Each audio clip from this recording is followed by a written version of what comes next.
Welcome to the Winged Wheel Podcast. Here to talk all things hockey are your hosts, Brad Crisco, Ryan Hanna, and Evan Lobsinger. We almost had an Evan opening. He had an idea to start this podcast, but he forgot it. So this is what you're getting instead. Enjoy. You counted down to recording, and then Evan all of a sudden starts like smacking his hands together and like had way too many ring-a-lows. Yeah, we give Evan like a 5-minute window where he can eat before episodes. We take Brad gave the food to me. I know. I didn't Brad's bring it. Brad likes watching me be in pain. He came downstairs with a grin and said, Ryan's going to have an aneurysm. Yeah, but the main reason there was I was hungry. Yeah, I wasn't hungry. Last episode I opened with challenging you guys to stop whatever you're doing, even if it was driving, to go to youtube.com/wingwheelpodcast and subscribing to us. Because I set the lofty goal of getting us to 1,000 Were you subs. talking to me and Brad? No. Because I didn't do that. No. I'm sorry. You haven't done it yet? You're such a... That just goes to show I don't listen when you speak. You weren't even here last episode. I wasn't? No, buddy. What was last Wednesday? No, Sunday. Sunday. Last Sunday. Where was I? I don't know either. Oh, it was the long weekend. Where are you right now? Oh, yeah. I was in a canoe. I'm going to finish that thought in a second. As we're prepping for this episode, Brad and I are talking about, this is the Atlantic Division Preview, as you can see by the title. Brad and I are talking about, you know, what we're going to do and what teams we're going to cover and everything like that. And everyone goes, what are we doing? And we just kind of look at him and we keep talking. He's like, wait, what's happening? And I was like, Evan, the Atlantic Division Preview. He's like, aren't we supposed to do that like when we're close to the season? We're like, yeah. Well, it's not that close. September 8th Prospect right now. tournaments going on. There's nothing. It's not that close. He's like, we need like 4. There's 4 Sundays left before the season. I was like, yeah, how many divisions are there? And he goes, yeah, but one of those is the Red Wings preview. No. So that's 3. no, the one of those that's going to be on the first Wednesday. That's when we go to 2 a week. I forgot we were going back to 2 weeks. I love your life. Yeah. It must be magical. Yeah. You just stroll, waltz through, and everything just comes in place around you. Yep. Yeah, it's not bad. 2 rules of life. 1, be really, really good looking. Rule number 2, don't be not really, really good looking.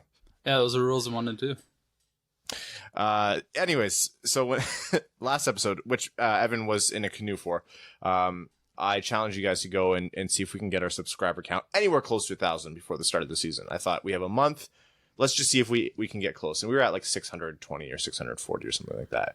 We are currently at 915. You guys jumped us up nearly 300 subs in a week. Can we get to 1,000 after this episode? I think so. But preemptively, thank you. Holy, I was blown away. That like absolutely blown away. In our Patreon exclusive Discord, I wrote, do you guys think that we can get to 1K? And everyone's like, maybe. And a couple people were like, it's pretty lofty. Not to say that you can't, but like, it's a pretty high number. I think a bunch of people said they were going to unsubscribe. Yeah, Rowan said he's going to try and get us down to 500. Anyways, thank you guys. And let's try to hit that this week. Welcome to the Winged Wheel Podcast. I'm Ryan Hanna. I'm Brad Crisco. No, Evan. No pauses. Okay. I will edit out your pauses. Okay. Yeah, you're getting too shifty. I need to reinvent myself. Please. Please, I can't keep up. Excellent. The gears are turning.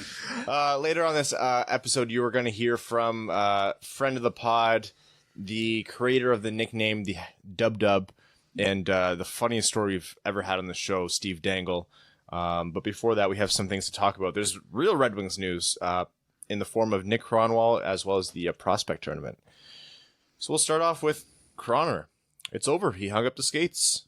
He called it. His career has been Kronwalled. No, I don't think it's been Kronwalled.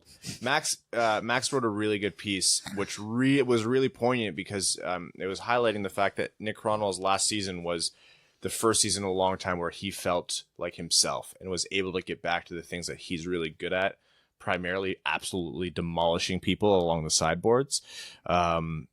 The knee issues and the back issues and whatever else that he had really kind of went away for this past season. So we saw a version of Nick Kronwall that we didn't think we'd see again.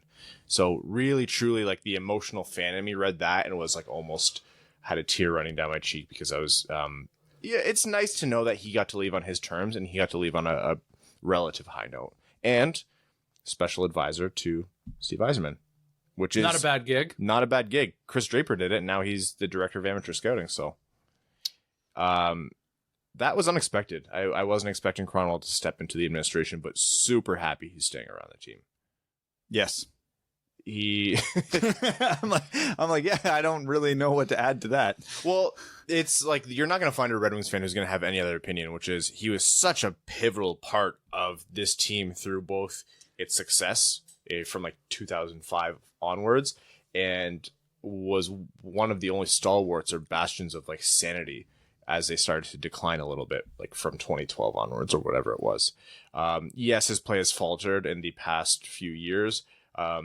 Objectively, from like a hockey man's perspective, yeah, I wanted Kronwall to hang them up because I wanted to open up that roster spot for a younger player who could develop, and I thought he's offered everything he could to the team. And the fact that he's staying with the team, he got to leave on a high note. He's staying with the team in an advisory role. Like, this is kind of a best case scenario here. Such an underrated player when you look back at Red Wings history. Like, not that he deserves to be, recognized over guys like Lidstrom and Yzerman and Datsuk and whatever, but still, like, he was such a pivotal part of that team. Like, the cup runs that the Red Wings had, like, those don't happen without Kronwall and what he's contributed. Prashant actually brought up some really key stats, like the amount of wins that he provided for the Red Wings. Like, it was like a top tier level of play across the league. So Kronwall will be missed. I would like, it wasn't unexpected, but it was looking a little bit wavery there because there was that random report where he said he was feeling good. So what does this do now to open up the defensive logjam? It doesn't. It does a little bit. Little bit, but not really. It does by one roster spot. So it doesn't in a way that's actually going to like clear anything up. When we did our last projection on the subject, we didn't include him, and it was pretty jammed up. So I'm going to try and find my tweet here. You have your, top 3 spots or top 4 spots. The top 4 is pretty set. Green and Hronek on the right side, DeKeyser and Nemeth on the left side. You probably have Eriksson and Daly on the bottom pairing, and then one of Bowie, Cholowski, or Hickett's coming in as a 7th defenseman, which means 2 of those guys are going to Grand Rapids. But two of those guys also are not Grand Rapids eligible, so we're probably losing one of them unless they waive Daly or Eriksson because they likely don't get claimed, or they trade them for a late round pick if there is any interest. But yeah, that's where we're at. It's still a problem, not a franchise altering problem, but a problem. I don't view it so much as Eriksson and Daly are going to be the third pairing. I know, like, we can pencil in DeKeyser, Hronek, Green, Nemeth. Those are going to be the top 4. Cholowski, Bowie, Daly, Eriksson, Kasky, and Hickett's all realistically have a chance to vie for the last 3-4 spots. If we're talking based on skill level, where they're at in their career, et cetera, et cetera, et cetera, yeah, the Red Wings have 4 or 5 guys that could step in there. Based on previous experiences in situations almost exactly like this, that's not quite true. At least based on, if you believe, again, we talked about this at length, so I won't get into details. If you believe the coach is making the decisions here, the roster decisions as to who's going to play, past experience has taught us this will likely be Eriksson and Daly, and then one other young-ish player that he has a little bit of confidence in. So that could be Bowie, that could be Kasky, that could be Cholowski, that could be Hickett's. We do not know which one, but short of a trade, Daly and Eriksson are going to be there. And this is when you factor in the 1.7 injuries that happen to the defense. Yeah. A really rough preseason game alleviates this problem entirely. Yeah. We hope that doesn't happen, but it could, and it likely will. So, would love to chat more about that. I mean, we could have an entire episode dedicated to just talking about Kronwall's greatest hits. Maybe we should do that at some point. Havlat. Yeah, and then we'll get to that. But we're going to pivot over to the prospect tournament right now before starting our Atlantic Division preview. So the prospect tournament ran this weekend. Evan, actually, you ran Twitch streams with some of the patrons. Yeah, it was sweet. That went well? Yep. There's a couple things to iron out still because there's a delay between what I see live, like on the YouTube stream of the game, and what my Twitch stream is. So I need to change the delay a little bit. But yeah. it was fun. We had some good chats, and it was a good time. Yeah, so if you guys ever want to, you're on the fence about getting in as a patron, you got access to that Patreon exclusive Discord, and then you can join Evan in his native habitat. Yeah, and I eventually want to get our YouTube account set up on the Discord, so when we live stream. When we live stream anything, it'll pop up just like with my Twitch thing and say, hey, stream started, one click, you're into the discussion.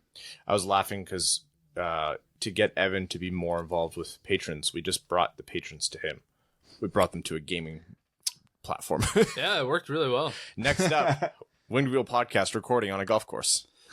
There'll be a lot of swearing, so I don't know if we'll do that. Oh, frick. Like that? Oh, yeah, definitely. Foreshadowing. That's all I say. Yeah, so the prospect tournament, the biggest takeaways are going to be a huge surprise for people. Too long didn't read. Veleno, really good. Zadina, good. Cider, awesome. Hiroshi, great. That's the summary. There you go. There is the prospects tournament in a nutshell. It's only been 2 games. There's still at least a game or 2 to go. Yes, yeah. But yeah, Joe Veleno. Yes. Joe Veleno. Joe frickin' Veleno. Joe Veleno cannot be stopped. He potted how many? 4 goals in 2 games? 4 goals in 2 games thus far. Yeah. That hug with Zadina at the end of after his second goal in the first game was just like, I was like, oh, this gave me feelings. This is foreshadowing. Yeah. Oh, my heart grew 3 sizes when I saw that. Yeah. And it wasn't just that Veleno scored 4. He scored them in a true variety of ways because he's got a good shot. But one of the main criticisms of Veleno coming up was he never had a great shot. So to see him wind up from Zadina's spot and clap a 1-tee into the roof of the net was a very pleasant surprise because that was a hell of a shot. Another one he collected in the slot and turned his hips to get the angle on the shot, buried it, stole a puck from a defenseman in the slot, turned around, deked out the goalie and scored, and then buried one high short side from a bad angle on a pass from Zadina. No 2 goal was identical. He had the ability to bury from various angles, which is one of the more unique traits a hockey player can have as a goal scorer.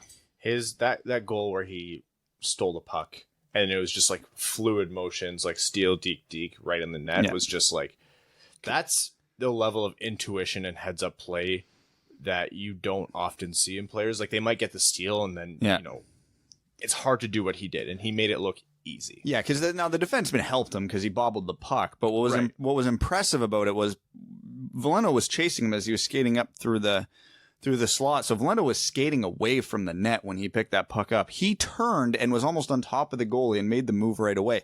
There's nothing about that play that can be taught. That is 100% instinct. You can't turn with that little space, look at the goalie, read him and go, oh, I can do this and it'll work. No, you're going off your gut, your intuition and your feel for the game. And he buried. Intuition is exactly the word that came to mind for me. I saw some criticisms of Zadina, which seemed valid, which is that it looked like he was trying too hard to make something happen. But here's the thing. He was making a lot happen. He was making a lot happen. If I had one criticism of Zadina, it was accuracy because he's walked away from the first 2 games with 0 goals. I think he's got like 3 or 4 assists or something like that. He should have 5 or 6 goals. He had A+ scoring chances and he was either missing the net or putting it right in the goalie's chest. Now, part of that could just be rust, timing. It takes a while to come back. The main takeaway I took from that, he was getting the chances. A guy with his skill set is going to eventually start hitting the corners. He's getting the chances is the hard part, and that's what he was doing. It's the prospect tournament. These guys have not been practicing together all summer. This is essentially like tryouts for your local AA hockey team. You haven't been playing with these guys, developing that chemistry. You're pretty much auditioning for an audition. I wouldn't tie too much to the results, both positive and negative. So to be fair, tacking onto both ends. It's not like Joe Veleno's a bona fide #1 center in the NHL now. But yeah, you kind of just take away more broad strokes things from players. The biggest one, in my mind, I don't know if I've already said that phrase, but genuinely the biggest one is Moritz Seider looks solid through and through. He is just a rock solid defenseman. He is really good. He was quarterbacking the top power play unit for the baby Red Wings. Mm-hmm. He looked really good doing it. His puck skills looked fantastic. There was a couple times he just straight up toe dragged guys in the neutral zone. Whether or not you should be doing that as a defenseman is a whole nother argument, but the fact he was able to do it and pulled it off successfully is a good sign. His puck movement was fantastic. The only real criticism of Seider I'd have from the first 2 games was I just wish he'd been more aggressive. And he was aggressive as it is. There was just a few times on like the power play. He could have stepped into the slot and been more aggressive with the one-timer, and he just didn't take the space when it was there. But whatever, that stuff, a good coach will go, hey, see that? Do that. Mm-hmm. Right? He was solid defensively. He didn't even need to use his skating. We didn't actually see much of his defensive game. Yeah. Because generally when he was on the ice, the puck was not in his zone. Which is a good sign for a defenseman. Yeah, so it was absolutely fantastic. The pairing with him and Regula, go figure we have to put 2 righties on the same pairing because now we have a surplus. Yeah. No, that's a big pairing. Yeah. Those are some big boys. He came as advertised with more offensive upside than I thought.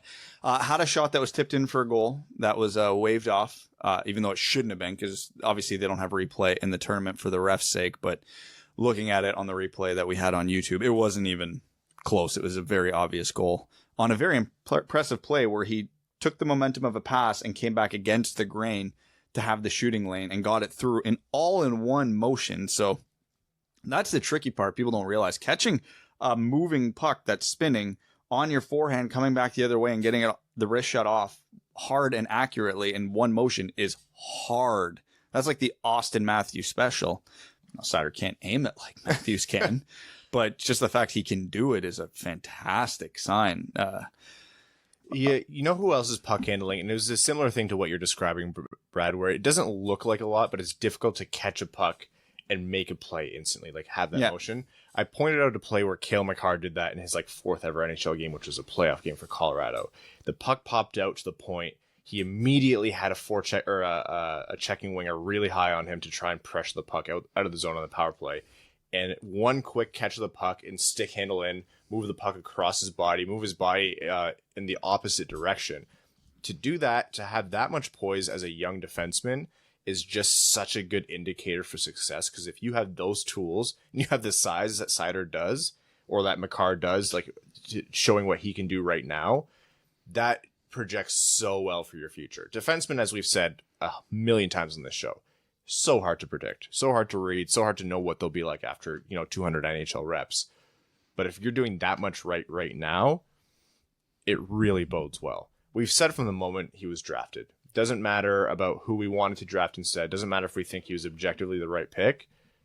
This kid, we're going to be this kid's biggest fans, and he has done nothing but give Red Wings fans reasons to be hopeful. Yeah, first check boxes have been checked. Yeah, and that's a perfect way to put it. He's checking every box right now. Who cares about anyone else? The Red Wings have a problem at defense, and Mo Seider looks legit right now. Not even legit like Joe Veleno or Philip Zadina could be legit. Mo Seider looks legit right now. You know how you can tell his confidence is high? As a defenseman, he goes with the black stick, black blade, but just the white tape over the toe. Yeah, you know what? The Athanasiou special. You don't see defensemen do that often. No, I was a straight black tape on my blade, hide the puck kind of person. I never would screw around with white tape on the blade. So he's a baller. And just the toe. Yeah. The balls on that kid. I love him. We didn't talk about the biggest thing that he did, which was lay out Kirby Dach and repeatedly go after him, which is a rivalry we are here for. Oh, what was all of that? So there was a play in the first or second period. Dach just tried turning Seider inside out, and the good defender that Seider is just said no and planted Dach on his ass. Right. Dach very obviously did not like that because he took a couple runs at Seider, notably in the third period where he came right through the neutral zone while Seider was standing on the boards in the neutral zone and tried to lay Seider out, in which case Kirby Dach ended up flat on his ass. Mm-hmm. Seider's got some bite to his game, and Kirby Dach is a monster. He's a big boy. He is a very big boy, and Seider wasn't even fazed by him. So to be as tall and as good a skater as Seider is, and then to be that strong on your skates, that's rare.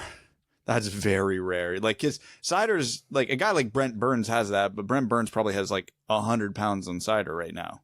So can you imagine if Seider adds another 20, 30 pounds? I'll all I could think during that entire battle back and forth was, this is exactly what Brad dreams of. Ever since he was worried that the Red Wings are going to draft Doc, this is exactly what Brad dreams of. Listen, I never hated Kirby Doc. Kirby Doc looked good. Oh, yeah. Kirby Doc also looks #legit. He looked good on the shifts. He looked good, which was exactly the problem with Kirby Doc, is you didn't notice him for like long gaps at a time. But when he was on, was he on? But yeah, like, it's not that I hate Kirby Doc. Like, I was all for the kid to succeed right up until the Hawks selected him. Mm-hmm. Then I cheer against him, just like if anybody else had been selected by the Hawks. Right. As you legally have to as a Red Wings. Yeah, so just the fact it happened to be Kirby Doc is just fitting, and that happens to be the guy that got in it with our first round pick is fitting. The hockey gods are real. I'm here for it. Okay. One other guy who was not getting a lot of love online from the prospect tournament, who absolutely should, because he didn't put up a ton of points, but just looked phenomenal. Taro Hirose. Yeah, you know what? I initially didn't indicate him as one of the biggest takeaways, but he did still look good. I thought Giovanni Smith looked pretty good too. His skating improved. Yeah. Which was important. I expected literally nothing from him, and I thought he had good energy, and I think he had a Gordie Howe hat trick in the second game. He might have actually, yeah. I thought he looked good. He's kind of a guy everyone's written off. Not that I ever think he'll be a bolt-on player on the wings, but I thought he looked good. Kuffner didn't do a ton in the tournament, but he scored. But he got the chances he got. He buried, and he's advertised as a shooter. Shooter, shoot. He took his shots. He hit his shots. Good for him. I'm not going to say he was dynamic in the tournament, but he did what he needed to do. Yeah. So good for him. Gustav Lindstrom, I really did not like his first game at all. Yeah. Second game made me feel a lot easier about it, so that was a positive sign. But I'm still not seeing what other people see with him. I see a guy whose best case scenario is a reliable bottom pairing shutdown defenseman, which is not what I would have hoped from There's a lot of guys who project to be that. He's projecting to be a guy. Which will come in. You'll understand later in the podcast. Yeah. He's projected to be guy with a capital G. Which is not what I would like to see picked high in the second round, but here we are. Okay. Atlantic Division Preview. Okay. We are going to start off with our interview with Steve Dangle, because obviously we're going to be talking a lot about the Leafs there. So that'll be our Leafs chat. This will be our first time having Steve back since, I believe, April. Since the macaroni and cheese story? We'll let you just experience the whole interview, and we will see you on the other side of it. Enjoy. After a long-awaited return, Steve Dangle, welcome back to the Winged Wheel podcast. Steve got all sexy for us today, and we didn't tell him that we only needed his voice and not his face, so sorry about that. You guys suck. My figure of Steve Yzerman going to waste, Niklas Lindstrom, Luke Robitaille, even though he's on the Purple Kings. Remember when the Kings were purple? The best version of the Kings were purple. Purple and gold Kings is the only Kings that I think will suffice. No, it was the purple and white Kings. Oh, this is the purple. Yeah, that's a bad one. That's not good. Like the Hamburglar Kings. Not even the Burger King Kings. The Burger King, that's the best jersey in hockey, Steve. It is the worst jersey in the history of all time. And I'm so glad the Kings didn't win a cup until they went back to black and gray. They made the greatest player of all time wear a Burger King, rotated like 6 degrees on his upper left. Friggin' unbelievable. Gretzky is like the best player of all time because of that jersey. It gets called the Burger King jersey a lot, but I still think it looks more like the King of Spades. With the small logo in the top corner, no actual jersey, largely white like a playing card, and just the king right there. That's less memeable, Brad. I know, it's not as funny, but it's more literal. Looks like Brent Burns. It does look like Brent Burns. It was a prophecy. Old Brent Burns, yes. So as we're, Steve, I don't know if we told you this, we're transitioning more heavily into YouTube. So as we figure out all of our equipment and stuff step by step, we will get your beautiful face and even more beautiful figures in the background on the videos. But for now, it's just your voice. The last time we had you on, hockey was still going and it was a little bit more painful. But we've had a summer where you've endured more pain than us. Yeah, for real. After who would have thought after picking Moritz Seider 6th overall, the Leafs would have a more agonizing summer than the Detroit Red Wings. Dude, I was there, and I was there at the draft. Yeah. And the resounding what the hell from all the fans was pretty awesome. And it's great when you see it on the fans. There was that lady who became a meme a few years ago. The whole who was it, Kotkaniemi and Zadina? Mm-hmm. Yeah. Yep. She thought Zadina was going. But it's even better when the player is that meme. Yeah. It's like, okay, I guess I'm a Red Wing now. Just this like 6'10" like kid who was not expecting his name to be called. He has like a burger in his hands, like Yeah. He just started it. Like Yeah. he's 0 bites into the burger. That's how much time he thought he had. Yeah, it's never good when you see a player with a full burger or full drink in their hand get picked on international television, and I bring him up to delay talking about Mitch Marner ever again. Oh yeah. Before the show, Brad said, "Can we make a pact to just not talk about Mitch Marner at all with Steve?" I was like, "Have you met me? That's the only thing I'm going to make Steve talk about." I'll do it on this one, but like I don't think I can do another one of my own podcasts where we talk about Mitch Marner. I have exhausted the amount of things I know how to say. You can only beat it to death so much, and like the news is so slow.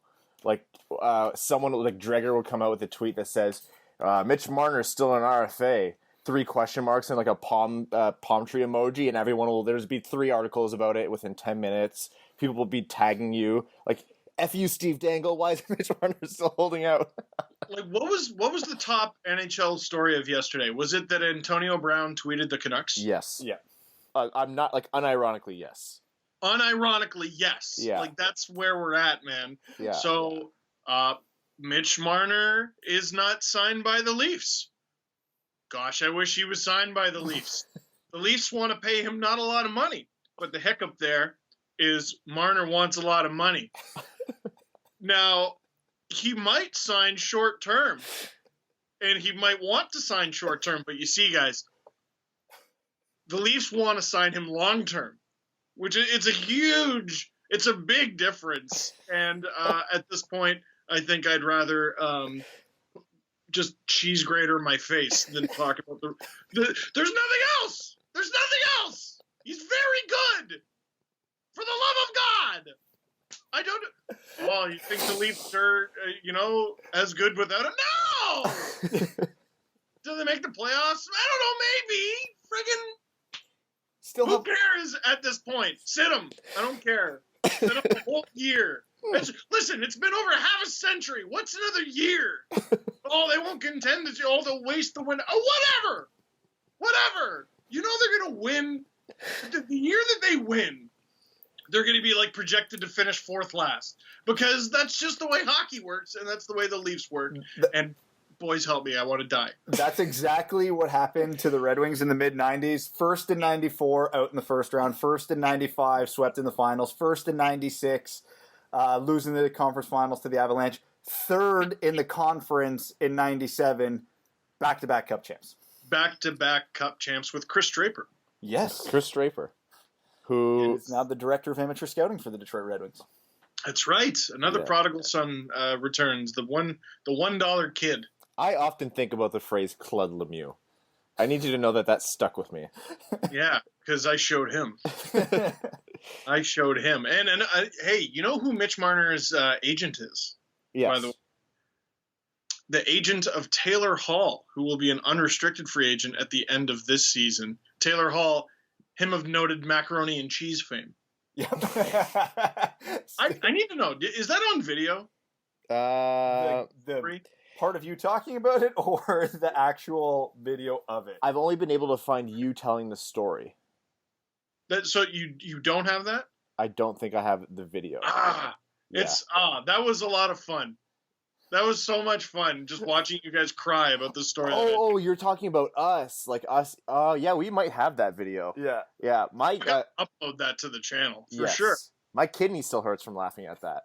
I had to have literal stitches in my side. I told them this wouldn't happen. God, I hope Taylor Hall fires that guy though. And for everybody who's listening right now has no idea what Steve's talking about, go listen to the last episode Steve was on for the funniest story in this podcast's history. I think it was April. Was it April? Yeah, when did you do the book signing in Kitchener? Yeah, that would have been April, I think. Yeah, Steve came down after like a 14-hour day, and then he drove. He had like another 2-hour drive ahead of him, and the poor guy came down and was just recording with us. And I was like, man, I'll be happy if we can get like 20 minutes out of him. Like, he's going to be like pooped. And then all of a sudden, Brad and I were legitimately on the floor. There was our bodies could not stand up anymore. Yeah, that was a lot of fun. We had a lot of fun that show, but especially I love telling the Taylor Hall story to people who have never heard the Taylor Hall macaroni and cheese story. Go check it out. Okay, so I had a structure in my head, and then you of all people, you have the license to dictate when you do and don't talk about Mitch Marner. So you covered that, so we're going to skip over Mitch Marner for now. Great. Hey, listen, Adam Wilde is an amazing broadcaster because he's got to saddle this horse. Yes. He's got a really tough job. But other things happened in Toronto. Some of them which are honestly really good, and some of them which I will ridicule you for, and they rhyme with Cody Ceci. Oh, dear God. But let's get an outlook on what we can expect from Toronto this season outside of they're not going to win when they're supposed to, and they're going to win when they're supposed to be fourth last, et cetera, et cetera. We'll start with the big trade, the Nazem Kadri, Calle Rosen third-round pick for Tyson Barrie, Kerfoot, sixth. That was huge because Nazem Kadri has been a fixture of the Leafs since they've become relevant again. Long before that, man. Yes. He was drafted 2009. He was part of the famous clip where Brian Burke walks up to Brian Murray on the draft floor and he goes, is Kadri the kid you want? Brian Murray admits yes. And Burke goes, all right, well, we're taking him. Walks up on stage and takes him. The Ottawa Senators, by the way, drafted Jared Cowan that year. Noted Leaf legend as well. Yeah. Even though he never suited up for a game. Kadri, I'm trying to think of how to describe the Detroit Red Wings equivalent of Nazem Kadri. Like, just a complete dick, a complete awful human being on the ice. Really rocky start to his career, but he was supposed to be the new hope. Finally finds himself only to disappoint you over and over again. Like, I don't know. I'm not looking forward to playing against Nazem Kadri for the first time. Because you know he's going to burn you. Not just he's going to burn me, but like with Leo Komarov's a huge pest, and he was part of the Islanders now. And, you know, first time playing against Leo Komarov, he's flicking people's helmets and giving them noogies and stuff like that. But, like, when is Kadri going to, like, spear a Leaf in the balls or something like that? or completely just get, like, the lightest hook ever from Mitch Marner, who's going to sign and actually play hockey games, and Marner's all of a sudden serving a double minor or something like that. But on the other end of that, the Leafs get Alexander Kerfoot, who is not Nazem Kadri, but he's a pretty good replacement, considering the trade is technically in order to get Tyson Barrie, who Kevin Papetti had an amazing tweet. Tyson Barrie, I think, was on pace in a full 82-game season to score 62 points last year, something like that, which would be the most amount of points from a right-handed Leafs defender ever. Oh, jeez.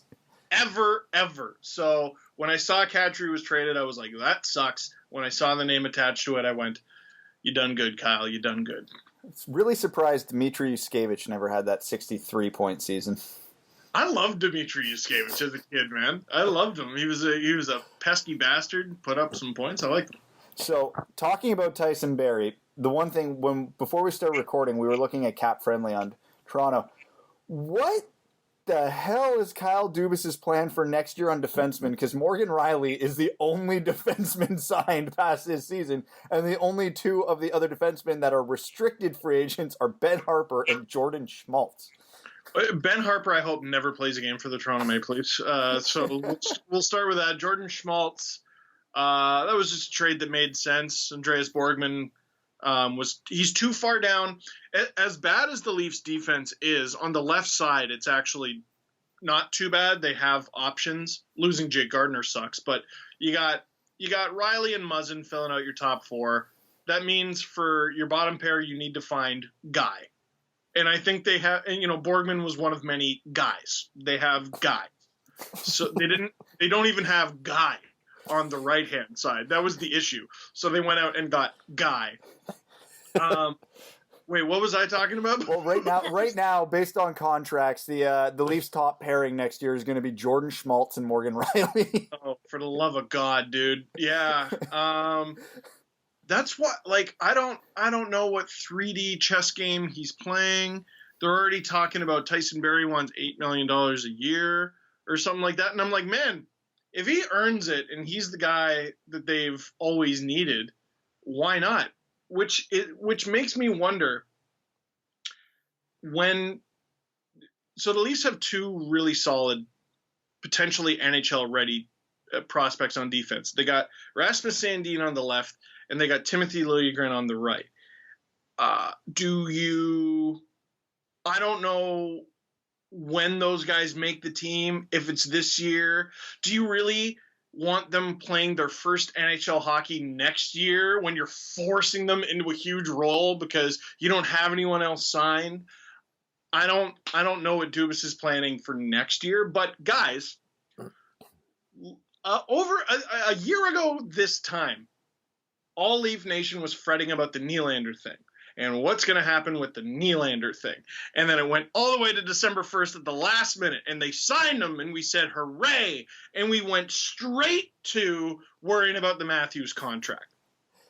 Then he signs his contract. Hooray! The same day he signs the thing, Mitch Marner's agent goes out in the media and attacks the contract, calling it terrible. And leading up to the draft, we're like, oh my God, what's going to happen with Andreas Janssen? The Red Wings are going to offer sheet Kasperi Kapanen, which was the thing I legitimately thought would happen. And then they signed them, and we went, oh, hooray. Wait, no, we were fretting about the Marner thing.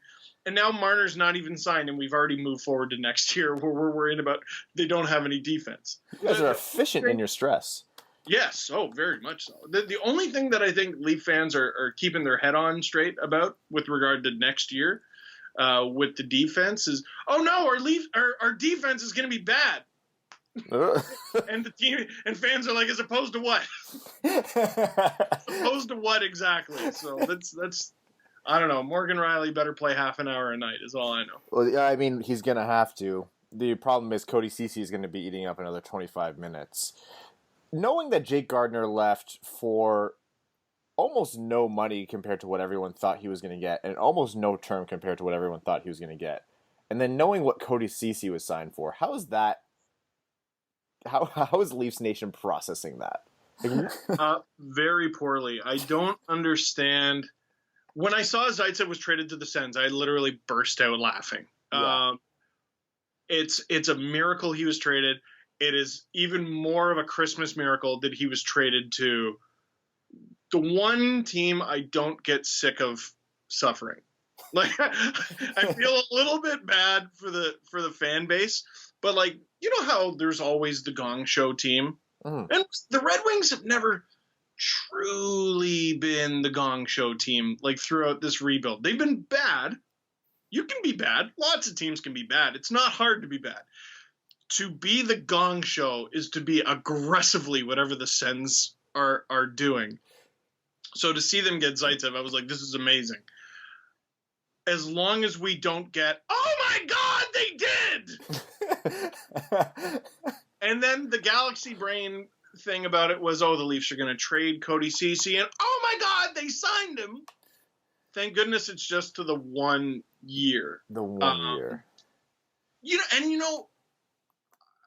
I've warmed up to it over the summer. Like, you look at how he was used in Ottawa, it was pretty terrible. To put him with Morgan Riley, I'm like, yeah, well, at least he shoots rights. The Leafs lost the zone so many times because they got, it's not just they have a left-handed shot on the right side who has to handle it on his backhand. It's Ron Hainsey chugga-chugging over there. Friggin' guy who's got Ron Hainsey, they kept talking about, was 37 years old or whatever. 38 years old. His skates are 45. Like, I don't know if you've seen the way his tongue hangs out bothered me so much. So Cody Cece's standard is he needs to be at least Ron Hainsey. Dude, it's dark. Yeah. That's why I'm so amped for Tyson Barrie. If Cece needs to just be the slightest improvement on Ron Hainsey, and then the second pairing is Jake Muzzin, Tyson Barrie, which a lot of Leaf fans are not excited about because of what it means for Cody Cece. But if Cece is even a slight improvement, that second pairing's pretty dope. Mm-hmm. And then we can go back to my guy plan. And all of a sudden, they have a defense that's pretty good this season, and we wait for next year. So a question from a Red Wings fan perspective. How come you're only putting Guy on your bottom pairing? Because we have it all the way up to the top. We have like 5 guys on our defensive roster. Well, you see, what we learned about 5 years ago is that's a bad strategy. Write that down, Brad. Yes, we have Hronek, guy, and we're yelling about which guy is going to be guy 7 and guy 8, and it's a huge problem to us, and we've talked about it all summer. Yeah, but you got Steve Yzerman who signs Guy, and Guy turns out to be Yanni Gourde or something like that, and That's the plan. Drafts Guy, and Guy ends up being Braden Point. So I am super not stoked to have Yzerman stay in the division. For what it's worth, we've only seen development camp and 2 games of the prospect tournament, but do you know who's looked absolutely unreal? Who? Moritz Seider. I believe you. We have all been very pleasantly surprised. It's got us through the summer. Yes. Yeah, I mean, that's sort of a good place for him to come in, isn't it? Oh yeah. Everyone is saying this guy wasn't maybe the right objective pick at 6. So really all he can do is overperform at this point. We're not going to be mad at him. It reminds me a little bit, he's a defenseman, right? Yeah. Yeah, it reminds me a little bit of Rasmus Sandin. Because Leaf fans were not stoked on him getting picked when he did. It wasn't 6th overall. It was in the mid to late 20s. But you know who Leaf fans actually wanted was Joe Veleno. Yep. Yeah, because it was Sandin 29, Veleno 30. I was so scared because that whole season going into it, the Red Wings were bad. So we spent a lot of time on the podcast on prospects. And the more I watched Veleno through the season, he kind of became my guy in the draft. I'm like, he's ranked 15 to 20. I'm like, no, he's a borderline top 10 guy. He's unreal. And then he just kept falling in the draft. Ryan couldn't watch the draft that year. He was at a wedding, but he's like, text me the top 10 picks. Yeah. Worst. God. He's like, text me the top 10 picks, and then text me again when whoever the Red Wings pick at 30. I text him Veleno, and he called me saying I was lying. I was already screaming about the Zadina pick, and I missed the first dance. Yeah. Oh, who cares about the first dance? It was they're going a circle. It was some diet country song. Whatever. Oh, best case scenario, they dance in a circle. You ever been there for a choreographed one? No. Oh my God, I want to run out of the room. Get out of here. That's for you and you only. It's selfish. Stop doing it. We have last year we had 5 weddings. This year we have 4. We already have 3 planned for next year. Oh, you're there. Oh yeah, I'm there. I mean, I hope this is like a 3-year window for me, and then hopefully all of my friends lose love or something like that. No, what happens, or at least in my experience, is I had 11 weddings in 2 summers. No. And then I had like a 1 wedding year, and now it's picking up again. It's like wave 2. Well, I don't know, if it's just people who went out and got their master's and PhD or something like that and waited. I don't know what the second wave is all about, but successful people. That's what it is. Just wait for the 3rd wave, which I'm currently on, which isn't weddings anymore. It's children. Yes. Yeah. Last time I saw you, I believe your daughter informed us all that she farted. She farted. Oh my God! Steve was here a month before. You announced. Before the big announcement. You haven't even heard yet. I got another one on the way, eh? Hey, there you go. Yeah. And selfishly, it's due on my birthday. That's Brad. It's rude. It's only 2 months away. Do you want me to tell Crystal to hurry this along or what? I'm going to be on a cruise from the 3rd to the 9th. She can deliver on the 2nd or the 10th or later. Don't put this on Crystal. You knew what you were doing and you can count. This is your fault. Steve, Brad can't count, man. Oh, fair enough. All right, well. The Red Wings have picked 6th overall the last 2 years. That's as far as I go. Anyways, back to what you were saying about Sandin. Oh, yeah. So everyone hated the pick. And then he all of a sudden is playing professional hockey as an 18-year-old, as a defender, no less. And all of a sudden he's playing he had a bunch of games where he was playing 27, 28, 29 minutes because the Marlies got into injury trouble. And all of a sudden people love the pick. And look at that. It's a need. Joe Velino's, a center? Yeah. So all of a sudden he comes into a team that's, Matthews, Tavares, Kerfoot? Best case scenario, he's the third line center for the foreseeable future? What? So I'm a big subscriber to the whole draft the best player available thing. But what if you don't because you really badly need defenders? Toronto was in such a funny spot because you had no more room for you had 2 top 5 overall centers in the entire planet, first of all. Yeah. And then you have Marner on the wing, you have Nylander on the wing. There's nowhere else to put him. Veleno would have been your 4th line center. Once Marner's locked up, I think their entire top 9 is signed for at least the next 2 years. Oh, geez. The entire top 9. They need a defender. Yeah. They have no D-core next year. And Velino's worked out really well since he was picked.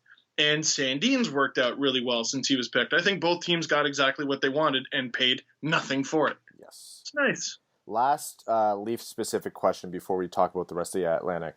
And you're not going to like this one, and I think this is an annual tradition with me asking you this question. Mike Babcock has been... Every time we do the dance and Toronto, goes up and then all of a sudden is disappointed, they lose in the first round or the second round, the focus is always on Mike Babcock. And there's still some residual schadenfreude from Red Wings fans, first of all. Secondly, is this truly his last opportunity to find success with a team that by all rights should have found success by now? Or do you think that's overblown or overstated?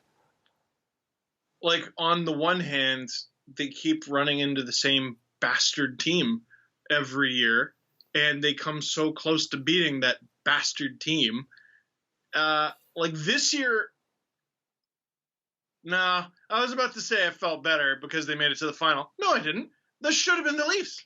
It should have been that. So the Leafs have lost in Game 7 to Boston 3 times since 2013. 2 of those 3 times Boston went to the final. Are you frigging kidding me? So, but it's the way they lost. It's the way they lost. The Game 7 2 years ago, Morgan Riley takes a Zdeno Chara puck to the face while he's off getting his face repaired. The Bruins score a goal. Regardless, the Leafs head into the third period with the lead, and Gardner completely fills his diaper. So how much of that is Babcock's fault? I don't know. This year, they could have closed it in 6. They had home ice. They laid an egg on home ice. And in Game 7, he didn't friggin' let his horses run. Mitch Marner, John Tavares in a shutdown role. Okay, whatever. I saw its effectiveness until Zach Hyman blew his ACL. And then a few things drove me nuts. A few things drove me wild. Matthews playing less than 20 minutes in that game is a travesty. But also Babcock talking about Zach Hyman, who is, I think, an underrated player for the Leafs. Really key part of their penalty kill, which sucked. And it sucked in particular against the Bruins. Babcock's like, well, he hurt his ACL. Then why did you keep using him? You knew he was hurt.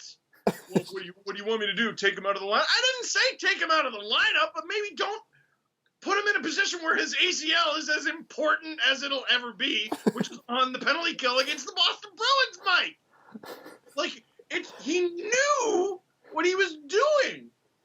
He knew what he was doing. And, I almost wonder, because he's got 2 new assistants, Dave Haxel and Paul McFarland. Paul McFarland I'm excited about because he ran Florida's power play last year, which was maybe the best part about Florida, second in the NHL.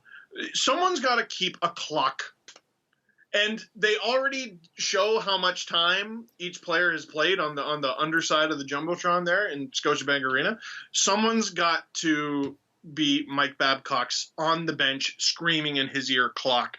Because there was one game where Leo Komarov played, I think it was 24 and a half minutes. Oh. He led, it was absurd. He's a forward! And like not even on the first line. And when Babcock was told that after the game, he was surprised. You don't... It's like, oh, no, that can't be right. What? So, but Dubas is taking away all of his toys now, more or less. BS. You want to bet? You want to bet? Who's the new toy? They have 37-year-old Jason Spezza. They got a brand new Cody Ceci, and they got a 6'7" every time he steps onto the ice, Ben Harper.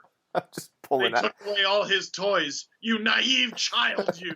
I thought for sure it was going to be Freddie Gauthier was going to be the new Luke Glendening. Oh my God, Freddie. I wouldn't be surprised to see him get dealt, in the next few weeks.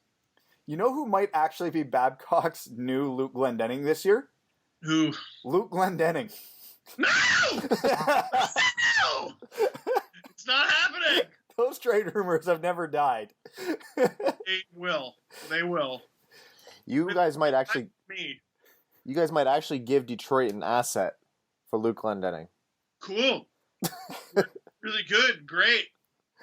Can't wait. You know what it will? You know what the asset will be though? Freddie Gauthier. I mean, no, that'd still be bad because now you're just getting more expensive Freddie Gauthier, and like, I'm not interested in that. But yeah, I now that I think of it, Freddie Gauthier is going to get traded because they got like 2 fourth-line centers that are both better than their fourth-line center this offseason. So I don't know how that's going to go.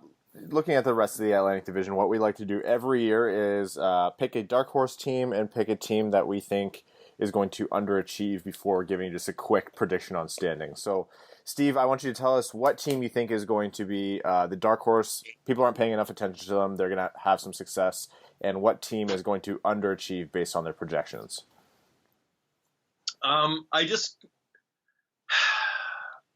This is the okay. What do you want me to start with? Start with the dark horse. Okay, dark horse. This is my dark horse team because they did not make the playoffs last year, and on July 1st in the Sportsnet digital studio, I predicted they would win the Stanley Cup. The Florida Panthers. They're my dark horse. I thought they were a great team last year, except for they could not stop a beach ball. And one of my favorite parts of ice surfing last year, for any of the American listeners who didn't get to check it out, was this fun little experiment we had at Sportsnet. Jeff Merrick was the host. Jason York, who I think was on the Red Wings, was the analyst, and I had my own little social desk, and we broadcasted all the games on Twitter going back and forth. Some of my favorite games from last year were Florida-Philly because just everything went in. Everything went in. Every single shot went in. I think one of the games, honest to God, was 7-8 in overtime or something like that. And like there was like a 4-goal lead that was evaporated. NHL 20 on rookie. That's what it was, essentially. Oh, it was just absurd. And James Reimer was in the middle of that, and I felt really bad. But like something had to be rotten there a little bit because Luongo was very old. Reimer gets in net, and everyone's like, ha, he sucks. And then Michael Hutchison gets in net, ironically, now the Leafs back up, and he sucked way more. But now their defense has improved with Anton Strawman. They get a 2-time Vezina winner in Sergei Bobrovsky between the pipes, and if that doesn't fix what ails them, I don't know what will. So to me, they're my dark horse. And the team that isn't going to find the success that is predicted or that they should? Dude, it's got to be one of or both of Tampa and Boston, doesn't it? I've predicted this about Boston the last 3 years, and they've just made me put my own foot in my own mouth every time, so I can't say them. Same. And how do you look at Tampa Bay and say that they're not going to have success? Well, I can look at Tampa Bay because there's something – it'll be really good for them, I think, to have Patrick Maroon in that room. Just to be the one happy guy. Yeah. The one guy who, hey, we won. Chubby but effective. Yeah, yes, 100%. So what I've been saying for a while now, and screw those guys for getting out under the Callahan contract. It's so brutal. But what I've been saying about them is you cannot lose to Columbus the way that they did without having something in you break a little bit. Like something about that way that team is built, something in the locker room. You can't – they were already mad because they should have beat Washington the year before. They had them, and then they couldn't score a goal for 2 games. They were already mad. They get in there, and they lose in the most embarrassing way possible. They looked like they were going to win the Stanley Cup for the first period of the playoffs, and that was the last period they looked effective. They blew that game, and they blew the next 3. So could they crush the regular season again? Yeah, maybe. But I just feel like they got a little bit of the when the Leafs went to – everything comes back to the Leafs with me, I know. When the Leafs played Washington that year that they shouldn't have even made the playoffs and Washington won the President's Trophy, the reason that series was so tight is because the Leafs scored the first goal of the series. And it was in the first 2 minutes, I think, and it was in Washington. And the whole fan base right in front of that team went, oh, God.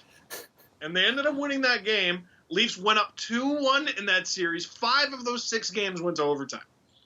So I just get a little bit of a feeling of that from Tampa. Because even though they're the best team on paper, I don't think anyone's arguing that. Something's got to break with the way that they lost. And with Boston, I got news for Patrice Bergeron and Zdeno Chara. Time is not the Leafs. It is undefeated.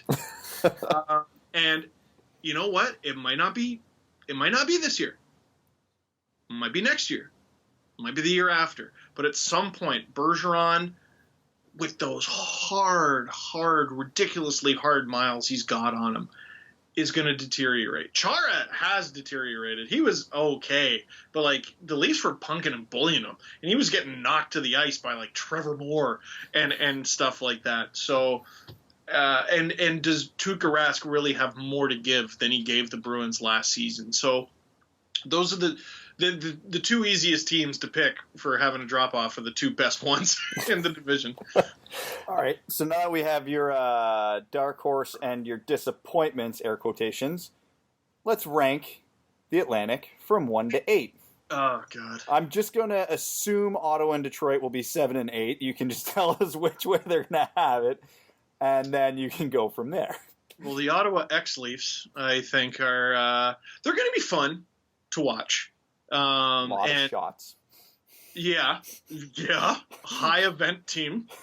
The problem, man, they could score goals last year, that Ottawa team, but then as soon as they lost Mark Stone, it was over, Johnny. And I don't know if Tyler Ennis and Connor Brown are going to mitigate that.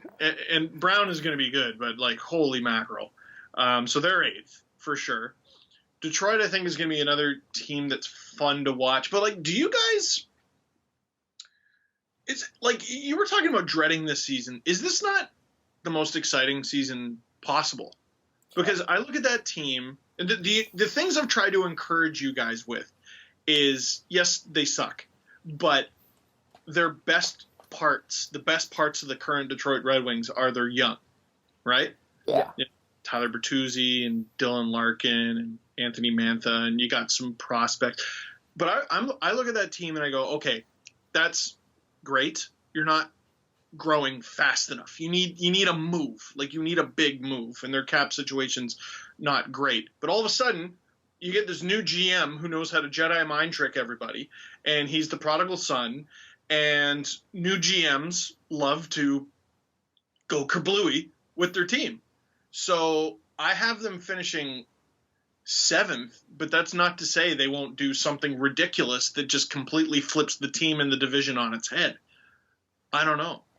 See, the part where Red Wings fans aren't optimistic, because this was the season we kind of had earmarked where, all right, Hronek, Cholowski, Zadina, Hirose, Rasmussen, they're all going to take steps and they're all going to play key roles, is with not necessarily the cap situation, but the contracts they have and the veterans they have, most Red Wings fans are pretty certain at least half of those guys are not going to be on the team this year. Like, it's probably going to be one of Zadina or Hirose, maybe one of Rasmussen or Svechnikov. Hronek for sure, maybe Cholowski. So it's just like, and even the moves Yzerman made thus far have been so conservative. Trading for Adam Ernie, signing Filppula, signing Nemeth, just guys to fill spots. Like you said, they're just guys.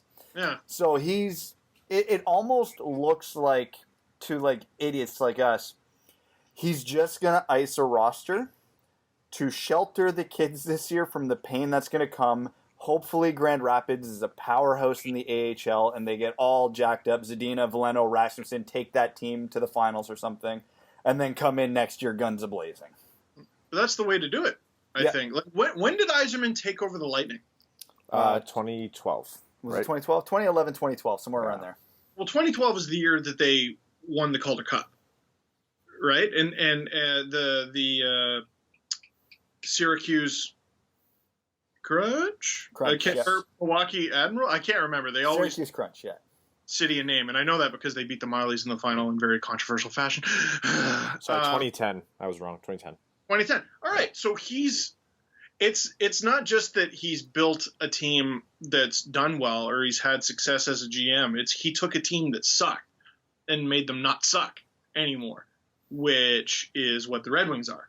So if he's doing something like that, you got to at least give him the benefit of the doubt that he knows what he's doing. Oh, yeah, we're not questioning what he's doing. We just know that optimism for this particular season isn't really there. We're just hoping, like the guys you mentioned, right now our hopes are Mantha, Larkin, Bertuzzi, Athanasiou, Hronek have big years. That's where we're at. So, but then it's almost like Moritz Seider, where you're not expecting much, and all of a sudden, they're not the team that we always predict to be the first place team. I think is way easier to predict than last. Yeah. Right? Last, there's so many factors, and it seems like a lot of seasons there are teams climbing over each other to get to the bottom by accident because they just don't know what they're doing, or there's a bunch of injuries, or who knows what. I think the Red Wings, based on nothing, because that's how it works with hockey, will impress you. Expert analysis, and that is going to be taken as gospel. Good. You understand the listeners are going to run with that. Well, Steve said, and so you guys can't be down on this team because Steve said, based on nothing, there's actually some hope this year. Well, like, as a Leaf fan, people don't realize that I actually understand what it's like to be a normal fan, like, which is fans of any of the other 30 teams. And, like, I understand how optimism works and how one might feel optimism. So, based on my studies, your tribe should be an optimistic one. All right, so you have Ottawa and then Detroit. 6 going all the way up to 1. What else do you got here? Ooh. Oh, boy. All right, who else we got? We got Buffalo. Florida, Montreal, Toronto. Oh, Montreal. I think, you know what? Well, okay, Montreal's not done. They're so not done. And the hot rumor is that the Habs are going to wait till the last minute to completely screw someone over with an offer sheet. I love that. I would love to see it. It'd be pretty funny. Please do it to Braden Point. I don't think that's going to happen. But if it doesn't, there's two things. One, Jeff Molson has got to start screaming at Marc Bergevin to spend his money. Like, I can't believe the Montreal Canadiens, of all teams, are not a cap team. You've got to always be a cap team. You're one of the 5 or 6 teams that can actually afford to do it. Spend the money. Spend my money. As the owner, I want a competitive team. I'm tempted to put them 6th. I don't know if that's possible with a healthy Carey Price. I don't know if you can possibly finish that low, especially when Carter Hutton is the other team's starter ahead of you. But I just feel like so many things went right for Montreal last year. So many guys had years that are going to be so difficult to duplicate. I can't see them doing better. than they did. And they don't have Andrew Shaw anymore, who was surprisingly effective. Well, and there's that. I'll put Montreal at 6 because there are teams that are more immune to nonsense and that rush to the bottom. And the Leafs are certainly one of those teams. Montreal's got to be one of those teams, right? Where things either go magically well or tragically awful. Yes. So it could be them. I don't. So if you're putting Montreal in the draft lottery scenario, are you ready for all the Lafreniere to stay in Quebec garbage that would come out before the draft? Oh my God. Lee, oh my God. The worst thing that could happen to that team is that they actually get him. You know what I mean? The worst thing for Lafreniere would be for him to go to Montreal. Oh my God, the headache. Terrible. It'd be terrible. Like, the one, man, like Mitch Marner, if he gets re-signed, for the love of God, has got to be stoked that, like, Matthews is really technically the face of the team. Like, as not a local guy. Mm-hmm. Right? And Lafreniere, I'll stand by this. Tyler Seguin as a star in this league, he would have been a bum in Toronto. If the Leafs had kept that pick and he ended up being second overall, he would have been a bust. Canadian media, man, is absolutely brutal to play under that microscope. Media. That's what everyone loves to say. The media would have been brutal. I think getting recognized in every single bar you walk into as a millionaire 19-year-old would have been worse. Yeah, that'll also do it. I surprisingly I haven't felt that pain, so. Right. Yeah, me needs. That reminds me, one day I got to tell Steve my Mitch Marner at a restaurant in Toronto story.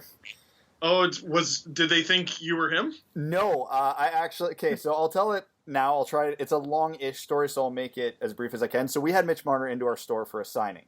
Okay, so Mitch and his dad knew who we were because he spent an afternoon with us.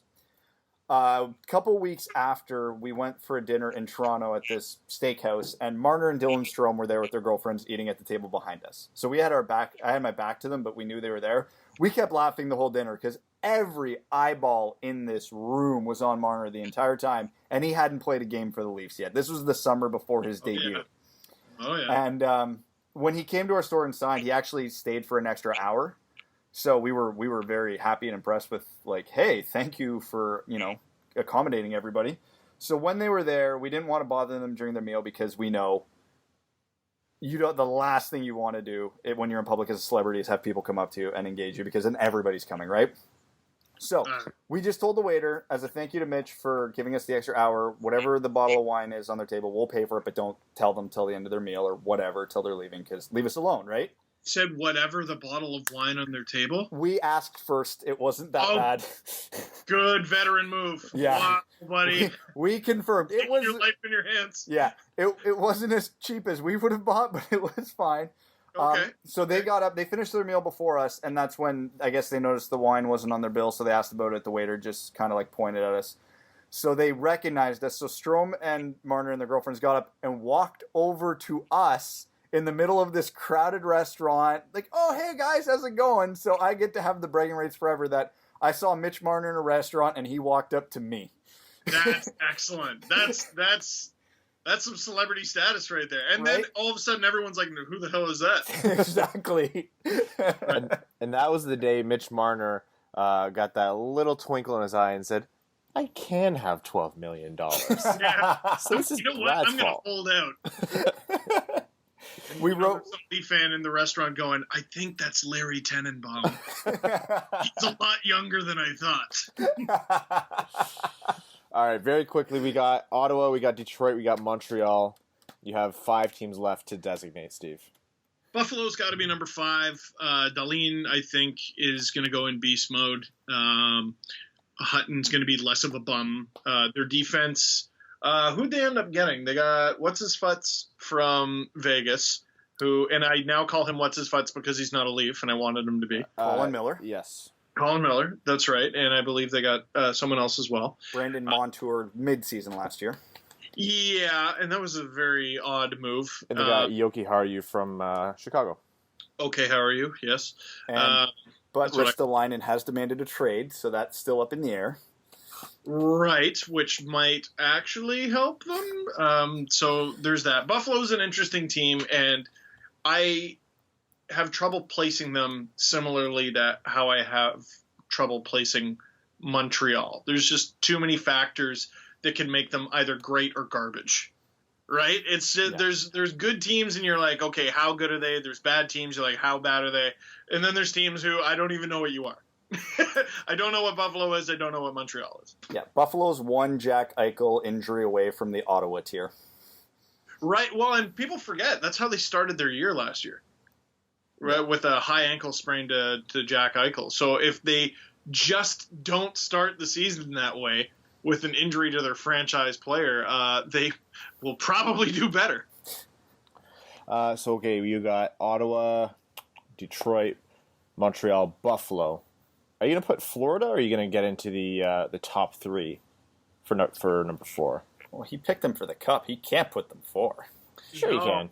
Sure you can. I mean, I could, because that puts you in wild card territory. Can I be an idiot? Yeah, on this podcast, absolutely.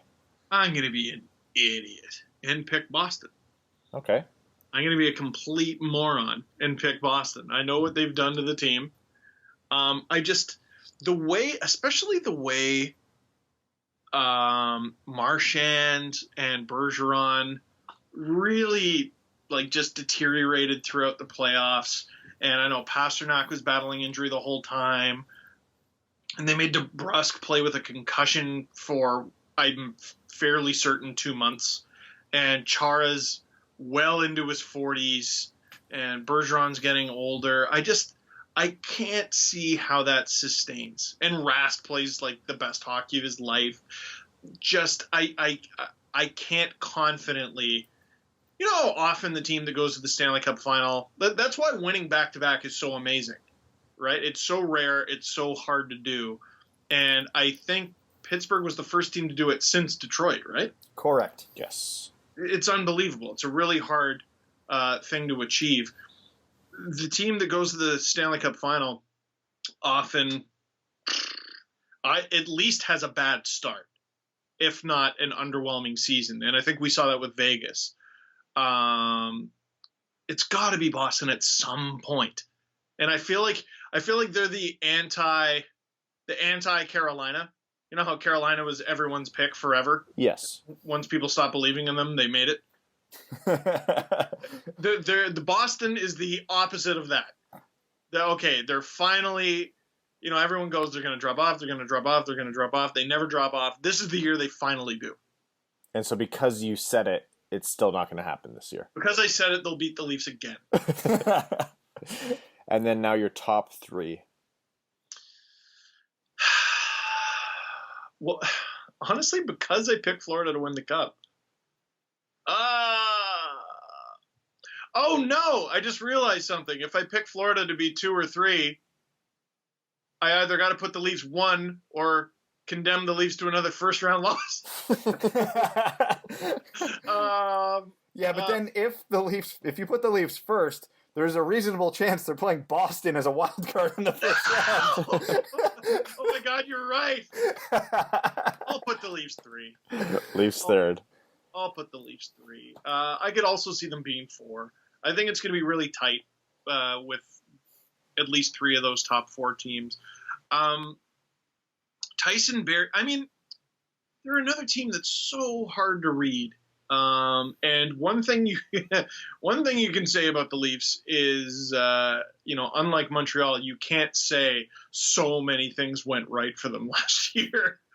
It was a nightmare with the whole Nylander saga and the fact that they might relive the damn thing. Travis Dermott won't start the season, it doesn't sound like. Zach Hyman won't start the season, it doesn't sound like. We have no idea. I'm going to go ahead and assume Mitch Marner starts the season. But Cody Ceci's a huge X factor. You're just going to throw Tyson Barrie in as your top right-handed D right away on a completely new team and expect nothing to happen there. Is John Tavares going to score 47 goals again, even if the season goes well? Like 47's really good, guys. He could have an excellent season and still not duplicate that. Maybe not even hit 40, which he had never done before. So I'll have them going third. And so does that mean Tampa Bay second and then Florida finishes first? I'll still say Florida second. Florida second. No, because they can't finish first because that's the kiss of death. Right, yes. I mean, so this is keeping into your Florida winning the cup prediction. Yeah, yes. So Florida, I mean, I just think they're a really good team. They had a lethal power play last year. I assume they don't forget how to do that, even if the assistant coach who ran it is gone. No.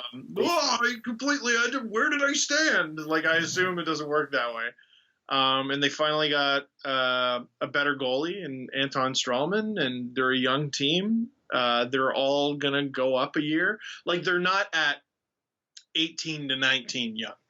They're 23 to 24, 24 to 25. They're entering their prime young. They're just a really exciting team to me, and I think they'll be number 2, and Tampa will be number 1 because they're Tampa.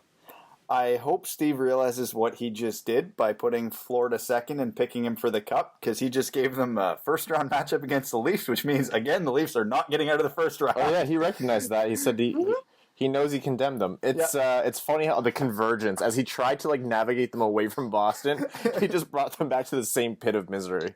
Hello, and welcome to my nightmare. All right, Steve. This is the second time this year we've had you on, but there's going to be plenty more. It's always exciting when we can do this. There's going to be a lot more crossover between Steve Dangle and the Winged Wheel podcast as well. We still have to get Adam on here. Adam's due to be on here. He said he would, and then... What was this, before I go, what was this about, you guys wanting to bang me or something like that I saw on Twitter? Oh, yeah. Someone did a Frick, Marry, Kill with you, Max Bultman, and I don't know if you know Max. He's the Red Wings beat writer for The Athletic. Oh, okay. And who was the third? Rowan, one of our listeners. Yeah, one of our listeners who's he's an Aussie, and he's kind of notorious within Red Wings Twitterdom. And, we said we would kill Rowan because he's kind of dangerous, and I think we would have to. Max is a very stable, intelligent guy, and so you have to marry him. And, which means I get fricked. Yeah, you get fricked. The word passionate was used. Oh, okay. Yeah. All right. That's fair enough. So apologies to your wife. You know what? I think she'd be cool. So yeah, guys, when I tell you that there's going to be more crossover between the Winged Wheel podcast and Steve Dangle, I take that as you will. I meant more in hockey content, but I don't know. Things get weird over here. Got some frickin' to do. All right, Steve, thanks so much for coming on, and good luck with everything. Yeah, including the frickin'. Welcome back. That was Steve Dangle with the Winged Wheel podcast. Like we said, there's going to be a lot of crossover between us. Hopefully not weird ways. Always ridiculously fun having Steve on the show. That's a lot of Leafs talk. They're the probably most storied team in the Atlantic right now, just in terms of media attention. Not even just because hockey media constantly revolves around Toronto, but because of the whole Mitch Marner thing. Who? Yeah, that's what Steve tried to say. We're not talking about it again, Ryan. We're done. Move on. All right, who do we want to look at next from the Ottawa Senators? You guys want to do Ottawa? Yes. All right, we're done. Let's feel better about ourselves for a moment here, right. Ryan. One team will be above. Well, in all likelihood. Unless some team just goes on a heater. They did get rid Unless of Cody Jimmy Ceci. Howard gets knocked out for the season. Yeah. If you guys want to do the Ottawa Senators. Okay, so notable signings for the Ottawa Senators. Colin White, they signed for 6 years. Tyler Ennis, Ron Hainsey. Nikita Zaitsev, buddy. Yeah, I was getting to the trade. It's not good. I feel really bad, actually. They really are like the ex-Leafs right now. So their trades, they picked up Ryan Callahan. They did not improve enough to be picking up Ryan Callahan's contract. They got Artem Anisimov from Chicago. This is like the replacements. Yeah, they got rid of Cody Ceci, but they got Connor Brown, Nick Zaitsev, and another piece there. Let's not also forget their new head coach was the Leafs assistant coach last year. Yeah. And there wasn't that. Didn't Eugene Melnyk like chirp him or something like Oh yeah, months ago before they hired him? they still have Eugene Melnyk, so that's Yeah. That's how their season's going to go. Their starting goalie's, 52 right now? something like that. Poor Craig Anderson, buddy. He needs to run or retire. I love Craig Anderson so much. He is just in the worst possible scenario for himself right now. Here's the thing. Ottawa's not going to be a good team. Plain and simple. They still have all the problems surrounding Eugene Melnyk, although he's been pretty quiet this summer. We can go on and on about all the things that are going to suck about them. They do have some promising spots. Thomas Chabot, Eric Brandstrom, Brady Tkachuk. Drake Batherson as well. Batherson should be good. Their prospect pipeline's good. There have been teams who have been way more in the gutter and have looked way worse in the prospect pipeline. Believe it or not, that team's core has not been completely ruined. They do have a bad habit of trading away the best players in the league at their respective positions. They should probably stop doing that. But they still have a lot coming up. They can only win while their players are on their ELCs. Otherwise, they won't pay them. Well, here's the thing. Everybody on Ottawa is going to be on an ELC soon. Yeah. And actually, the one even more pessimism for Ottawa, Dom's season. I read Dom's season preview of them, and he pointed out Brady Tkachuk's stats with Mark Stone and without Mark Stone. Brady Tkachuk's a really good player, but might need to pump the brakes on Brady Tkachuk a little bit. I'm withholding comment on that because I've made very clear what my opinion was on the Brady Tkachuk ceiling, or what my projection was. And whenever you talk about where a player's ceiling is, the thing that tends to happen is people take their first 13 or 15 games, and when they immediately are producing, they're like, "See, you were wrong." I'm like, this was part of what I projected. This is what I said would happen. He's going to do really well right away, but I think there's a ceiling here that we're not really discussing. But I digress. Ottawa's Ottawa. Like Evan said, we already said what we can. We're done. That's it. That's quick. Florida Panthers, massive offseason. Their biggest acquisition was Joel Quenneville. And part of bringing in Joel Quenneville, who has a championship pedigree, kind of nuts that Chicago even got rid of him, was promising him that they'd solve goalie, or the netminder position. And did they ever? With a very expensive Sergei Bobrovsky, a 7-year contract at $10 million. And they drafted Spencer Knight. Yes, at 13th overall, was it? Yep. So they've checked those boxes. Yeah. Wow. They brought in Anton Strawman. They brought in Brett Connolly. And besides that, not too many other big moves. But like Steve actually mentioned, they got a lot of really strong pieces. Barkov, they have Huberdeau, Ekblad, Vincent Trocheck. Yes, Trocheck is a guy whose name I couldn't think of. Dodonov, Yeah. Hoffman. By all rights, that team should have done better than they were last year. And how do you change a team's performance when they're underperforming based on talent? Coaching. And goaltending. And you just brought in two of the best free agents in either category. I don't think Steve's crazy in saying Florida's due for a big year. Where is a team weak right now? Where are they weak? Who do they, other than Ekblad, who else do they have on defense? Strawman, Matheson, Yandel. Ekblad's probably overrated at this point, right? But he's still good. He's still good. Yeah, that's not a bad core. This is my point. Where are the Panthers weak? The answer. In the stands? Yeah. Oh, boy. That's about it right now. So that's probably the equation for a pretty good hockey team. Season ticket sales? Yeah, just about. All right. The Buffalo Sabres. I can't put my finger on what I feel about the Sabres at any given point. In theory, they should be better. They're like one of those girls you see on Instagram who look hot sometimes, and then other times it's like this different lighting. You're like, I'm not too sure anymore. That's me on Instagram. I have that's why I have this beard. I'm immune to lighting. I take one good picture every 6 months, and that's what I post. And then when people see me in person, I see them flinch a little bit. I haven't posted one in a year, so that goes where I'm trending. Sometimes people who follow like the podcast Instagram account will see me comment, and then they'll follow me. I'm like, oh, for your sake, don't do that. Yeah, mine's a dead account. They re-signed Jeff Skinner, an 8-year deal worth $9 million per year. They brought in Marcus Johansson, 2 years at $4.5 million per. not a terrible amount. Like, they brought in Jake McCabe on defense because somehow they needed more defense. They brought in Jimmy Vesey from New York. They robbed Chicago of Henry Jokiharju, in my mind. They brought in Colin Miller. So they really did shore up their defense.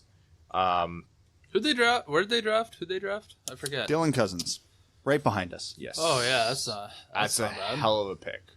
That is an excellent pick for them to get there. God damn it, why do we have to be in the Atlantic? Why do we have to be in the Atlantic? Yeah, but here's the thing, because this Ristolainen thing could go sideways, and the Sabres shored up positions. I like their top 6 forwards with Reinhart, Skinner, Eichel and company. Their top 4 defense with Dahlin and Montour and Miller should at least be passable. Their goaltending's still bad, and their depth is still bad.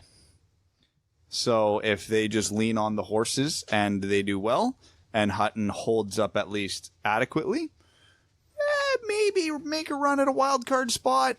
If those things don't happen and their depth gets exposed, they are closer to Detroit than a wild card spot, we'll say.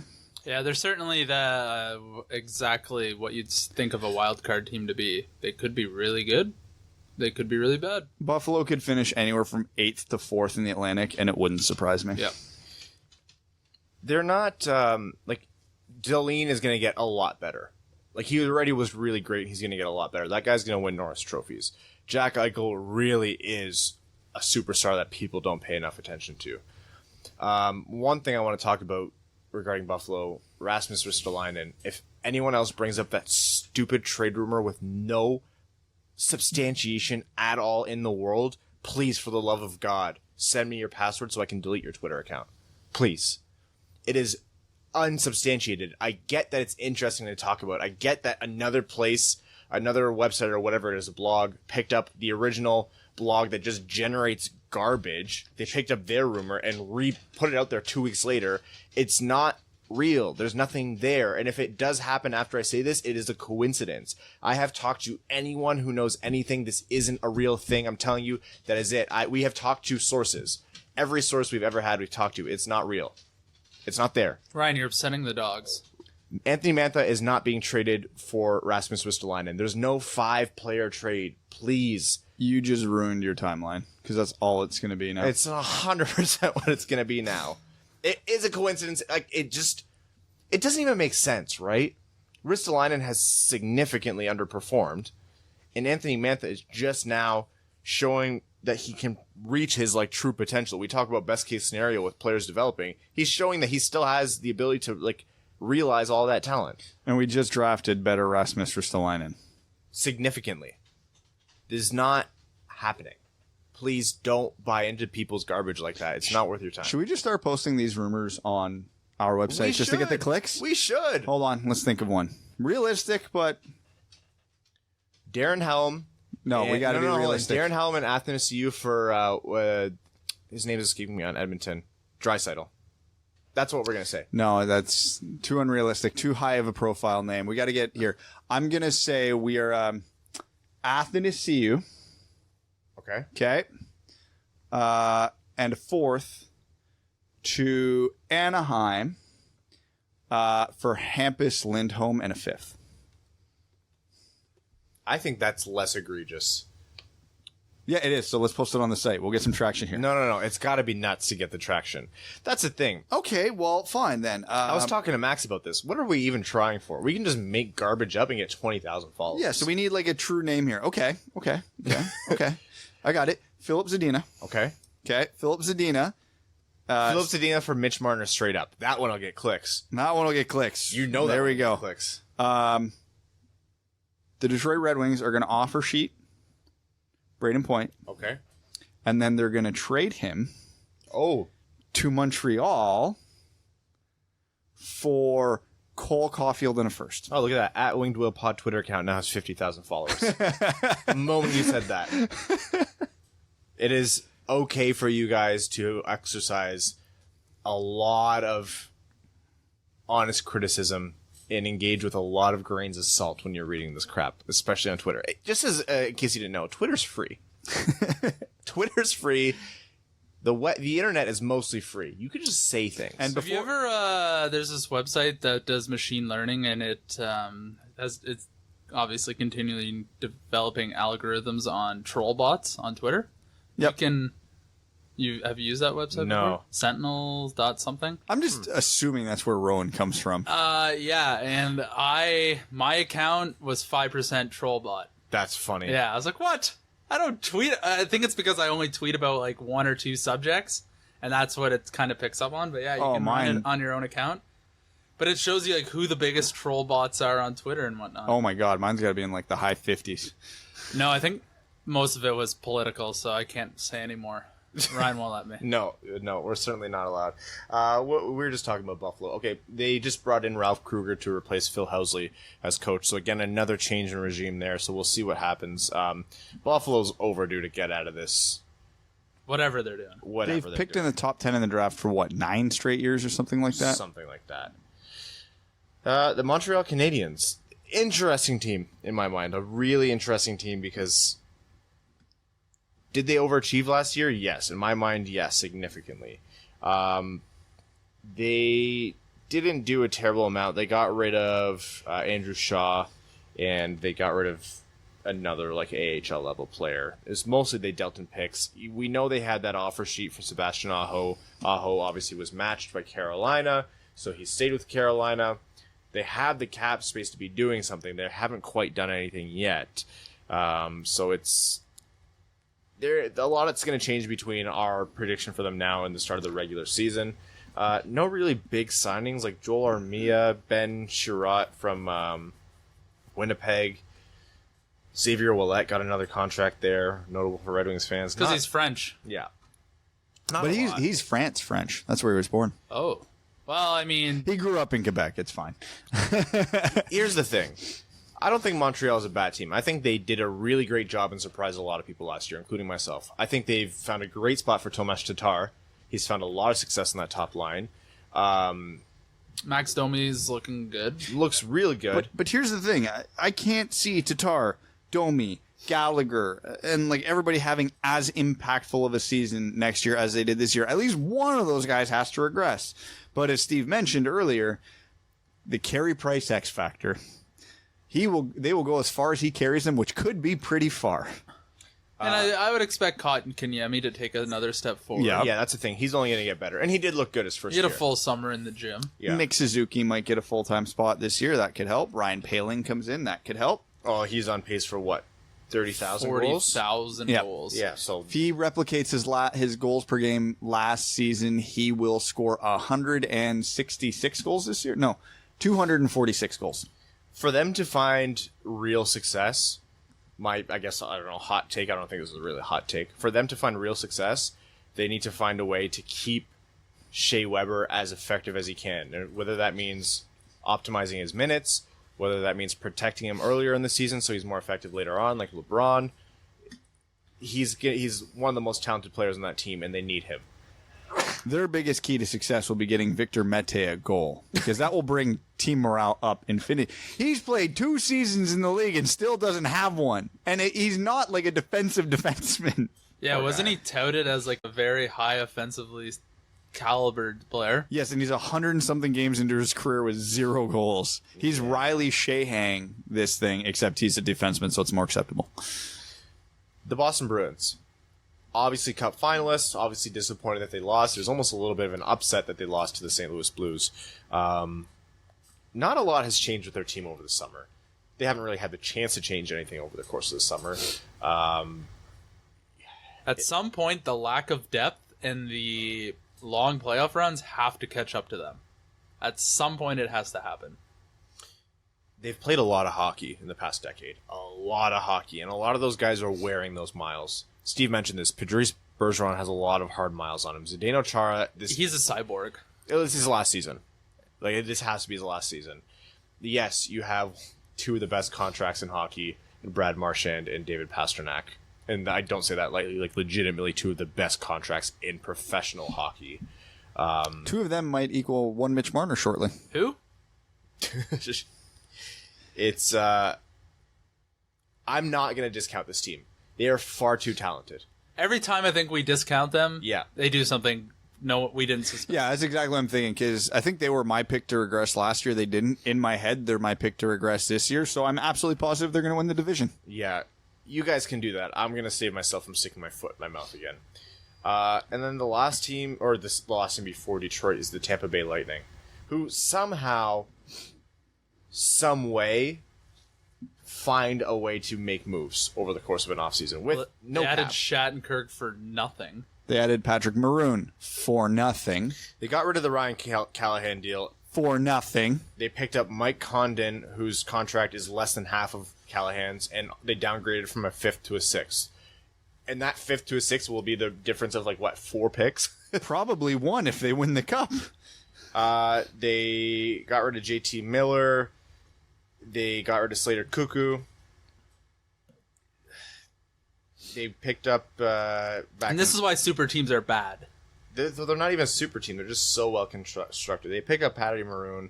They signed Shattenkirk to what might be a brilliant contract, 1 year, $1.75 million. They locked up Andrei Vasilevsky for 8 years at $9.5 million a year. They're all in. They have been all in, but they really are all in. If Tampa doesn't win a cup in the next 3 to 5 years, it's going to make for one fascinating ESPN 30 for 30. That would be an absolute failure. They're really gonna have to figure out this point thing, though, right?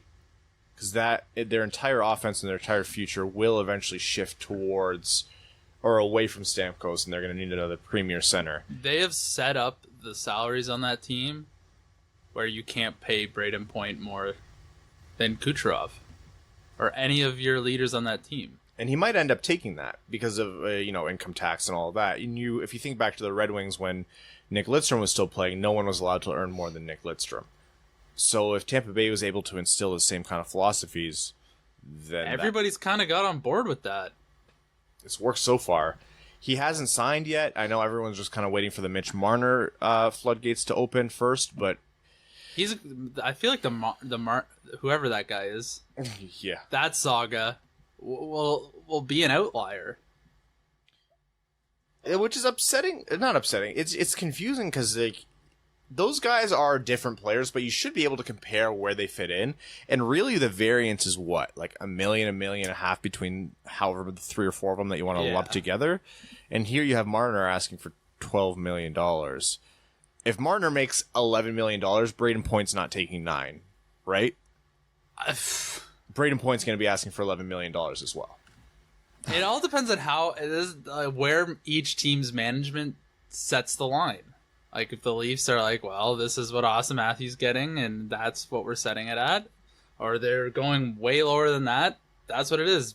Tampa Bay could be like, well, our best player makes this much money, our second best player makes this much, we're willing to offer you this. Do you accept Montreal's 4 first-round picks for Braden Point? Yeah. You take anyone's 4 first-round picks for your player. Yeah. You have to. It's 4 first-round picks. I can't. Well, And a lot of cap space. The players I would consider protecting from 4 first-round picks: Connor McDavid, maybe Austin Matthews, Nathan McKinnon. Yeah. Yeah. Yeah, you keep McKinnon. I guess that contract. They have to be a center. They have to be young, and you have to have them locked up long term for me to say, yeah, definitely protect them for 4 first-round picks. 4 first-round picks is a stupid thing to have in there because it'll just stop the offer sheet. I don't want to say stupid, but it'll prevent that level of offer sheet ever going. I still think the team that does it matters. If it's Montreal, you're going to be getting probably 4 first-round picks, anywhere from picks 5 to 20. If it's Tampa Bay that's offer sheeting someone, I don't know if I want 4 29th overall picks, because those are low percentage picks. You don't get to be as good as Tampa Bay is and still have all of your picks to offer, though. That's the thing. Yeah, you're not going to get it from teams that matter. Do they have to be your own picks? Yeah. They have to be your own picks. Yeah, that's tough. All right. The Detroit Red Wings. And just as a qualifier, we're going to have a whole episode dedicated to the Red Wings season preview, so we're not going to dive too far in. Yeah, why are we even going to? But we're just going to do a general overview. Adam Ernie, Valtteri Filppula, Patrick Nemeth, Calvin Pickard are the biggest signings from outside. Oliver Kasky. Anyone else was internal. We know what the season's going to be. we'll save any more judgment than that. Yeah, we're going to have like an hour and a half deep dive onto this excursion of a season. The Red Wings season preview is often a longer episode, like 90 minutes plus. Just as long as the season feels. Yes. Okay. From everyone, a dark horse, an overachiever, or sorry, a dark horse, an underachiever, and your standings prediction. Okay. So all of our dark horses first. Okay. Does Florida even really count? It's the obvious pick. So I'm not gonna pick them. My dark horse, I don't even count it as a dark horse, but based on the expectations Steve set, I'll say Toronto. I think they've got enough power up front. They could, assuming Marner signs, they could give Tampa a run for the division. Not that they will, but I think Tampa's going to come down a bit. I think Toronto will bump up a bit. Tyson Barrie on the back end helps. I almost threw up my ring of lows when Brad said that. I'm not going to be happy when it happens, but I think... You're saying when? Oh, man. You're more optimistic than Steve. When you have Marner, Matthews, Nylander, Tavares, Riley, Barrie, it's going to happen eventually. It has to. Thank you, Evan, for keeping us on track. Yeah. Brad's priorities are all askew. I don't want it to happen. And again, the obvious pick is Florida, so I'm not just going to pick Florida. Ottawa Senators. Let me tell you. Let me sell you on the Ottawa Senators. Oh, are you actually? No. They're going to be the worst. But maybe Thomas Chabot goes on an absolute heater. He went on an absolute heater for half a season last year, and they still finished last. A dark horse team that's not... Well, I'm not picking Toronto. I'll say Buffalo. I think Jack Eichel is going to take another step forward this year. And I think with them adding a few pieces on D, it will help alleviate the 50 minutes Ristolainen has to play every night. And I think that might help him realize his game a little better. And then, if Carter Hutton just plays average, I think that they have maybe a chance of making the playoffs.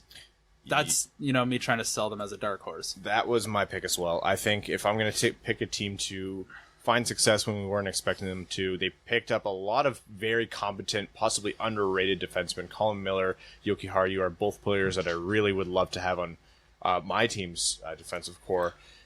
Jack Eichel's only getting better. Yeah, Jeff Skinner came in expensive, but he's still going to be a net positive for your team. And Rasmus Dahlin, again, I maintain is going to be a Norris Trophy winner. Yeah, whether it happens this season or not is up in the air, but if I had to pick a dark horse, it'd be them. Team to underachieve. Brad. Montreal. They're one Carey Price injury from being a basement squad. I don't love much of their roster at all. Almost the entire roster overachieved to an extent last year. Shea Weber is getting older. Carey Price is probably getting angrier. And I can't see, like I said, Tatar, Deneau, Gallagher, Domi, all of them repeating the career years they have. They have not done a lot in the offseason to improve the team. Like I said, Andrew Shaw was surprisingly effective for them last year, so losing him actually does hurt the team. So I just don't see, especially in this division, how they repeat what they did last year. And keep in mind, what they did last year was miss the playoffs. Not barely, but they missed the playoffs. Mm-hmm. So if they were 1 year away from picking third in the draft last year. Exactly. So underachieve. So that means that they have some expectations that they should achieve something. I don't expect the Red Wings to achieve much. I don't expect Ottawa to achieve anything. I'd say the Leafs, but I don't have a good case, or I don't have a good reason to say why they could underachieve. Maybe they get into a bunch of injuries and they have a bad stretch for a little while, but Marner just doesn't sign. The William Nylander doesn't score for 25 goals or games. Maybe then I want to say Florida maybe underachieves, but they look good at the end of the last season, and they've only added in the best types of ways. So underachieve, I honestly have no idea. Anybody. That's what I'll write down for Evan. Everyone. I like Brad's take on Montreal. That's kind of what I was thinking. A lot had to go right for them to have that kind of success last year. That would be my answer down on paper. If you want a different perspective, I think if Marner misses games this year and this extends into the season, I don't see how this would be any different or even easier than the Nylander situation. I think it would be just as bad. I think it's more impactful. 100% more impactful. Player can't miss camp and come in all guns ablaze, right? And it's bad for the team. Like, this is a team under the hockey universe's microscope. Oh, that's a cancer for sure. Yeah, so if that extends into the season, then that is a team I can see having a hard time finding success, especially in the first half, which is a story we've heard a million times. All right, Brad, from 8 to 1, I want your prediction on the Atlantic Division standings. Okay. Ottawa, Detroit, Montreal, Buffalo, Florida, Boston, Toronto, Tampa. All right, Evan. Ottawa, Detroit, Buffalo, Montreal, Boston, Florida, Toronto, Tampa. This is tough. Bottom two are going to be... I won't do it. Ottawa and then Detroit. I'm going to go Montreal here and then Buffalo. And I want to get cheeky and put Toronto farther down, but I won't. And then Florida, Boston, Tampa, Toronto. Toronto turns it around. You couldn't copy me fully, could you? You got there and realized it was identical. No, can't do So it. you guys think Florida's a lot lower? I think it's going to take them time to gel as a team, get used to a new coach's system. Bobrovsky's usually a slow starter. I still think come playoff time, they're going to be an actual force, but I think my guess is they're going to have a rocky start and then kind of playing catch up for the rest of the year. Anytime a goalie's in a new city and then has to be unreal from the start, it usually takes a little while for that to change. I don't even know if he needs to be unreal. No, he probably serviceable. won't. He needs to be good. I think, like I said, it's a brand new coach, brand new systems. Not a huge thing, but the assistant coach who ran their second ranked power play last year's gone. So these guys are living in Florida, for God's sakes. It's not Winnipeg. They've been on the beach for 4 months. Like, they're going to be ready to go. That might actually be an argument to the contrary. Well, they don't know what some of those Russian guys get up to with too much sunshine and free time and money on their hands. Dodonov he's on a different planet right now. Yeah. All right. Is that it? We're going to head over to overtime now? Yeah, let's do it. Yeah, let's go to overtime. So overtime, of course, is brought to you by our Patreon supporters. As our way of saying thank you for supporting the show. We read out their questions on air as our way of saying thank you. I know I repeated that, so if you're about to type that out, I caught it this time. Tyler C. says, not a question, but just a suggestion. I just had a birthday party for my twin 2-year-old boys, and a bounce house for $200 on Amazon was the best decision of my life. Hashtag babysitter. Hashtag babysittler. Hashtag beer and prospects tournament. Can I interject very quickly? Yeah. Did we talk about Gardner? Oh, no. No, we didn't. Jake Gardner signed for 4 years. Was it $4 million? 4.05. I thought it was going to be a 6 to 7 year contract for at least $7 million, if not 6.5. That's great value. He wouldn't have signed in Detroit for that much. He talked about wanting to go to a competitor. Hey, come on. Well, it's like everyone was like, would you want to see Gardner there? And I was like, you know what? Like, he's not a bad player. Like, he'll obviously make this team better. He'd be easily the best defenseman, but not for the price and like the timing with his age and everything. For that term and for that money, I would absolutely, any team would be thrilled to have Gardner. Oh, yeah. Kind of ridiculous that Toronto couldn't make it work for that number. He needed out of Toronto. You find a way to get rid of Cody Ceci after you traded for him through that arbitration rule or whatever, and then you bring back Gardner for those numbers. Are you kidding me? Gardner needed to leave Toronto. I think he wanted to stay. Anyways. K-Waz says, wait, we're really at division previews? My God, time flies. Presented by Stay Fresh Cheese Bags. Did you guys see that Texas is back? But seriously, they're actually a pretty good team. We're seriously only a month from the start of hockey season. I haven't watched almost any college football so far. Michigan went to overtime with Army. Double overtime. but they won, so that's all that matters. Double overtime against Army. Ryan Kern says, "Hey boys, I'm in Ireland and I had to share this. Last week was the All-Ireland final, which is Celtic football, kind of a mix between soccer and rugby. Basically, their Super Bowl. Really fun to watch. We were watching in a pub in Killarney with a few locals. Kerry was trying to prevent Dublin from winning their 5th straight final, which would have been a record, so naturally, most of the country was decked out in the green and gold of Kerry. When the final whistle blew, the score was 1-16 to 1-16 to 1-16 after a few missed points by Dublin in the final minutes. We're sitting there expecting overtime or penalty kicks, but everyone was getting up to leave. Turns out when there's a tie, they replay the final 2 weeks later, which was the most bizarre thing I think I've ever heard. Well, that's just un-American. Also, all of these players are technically amateurs, as none of them are getting paid, and they'll all be back at their day jobs when the season is over. Still, it was fun listening to the fans complain about refs and poor decisions on the field. Nice to know that sports is a universal language. Cheers, boys." Stay tuned to the end of the episode. We have to talk about the giveaway.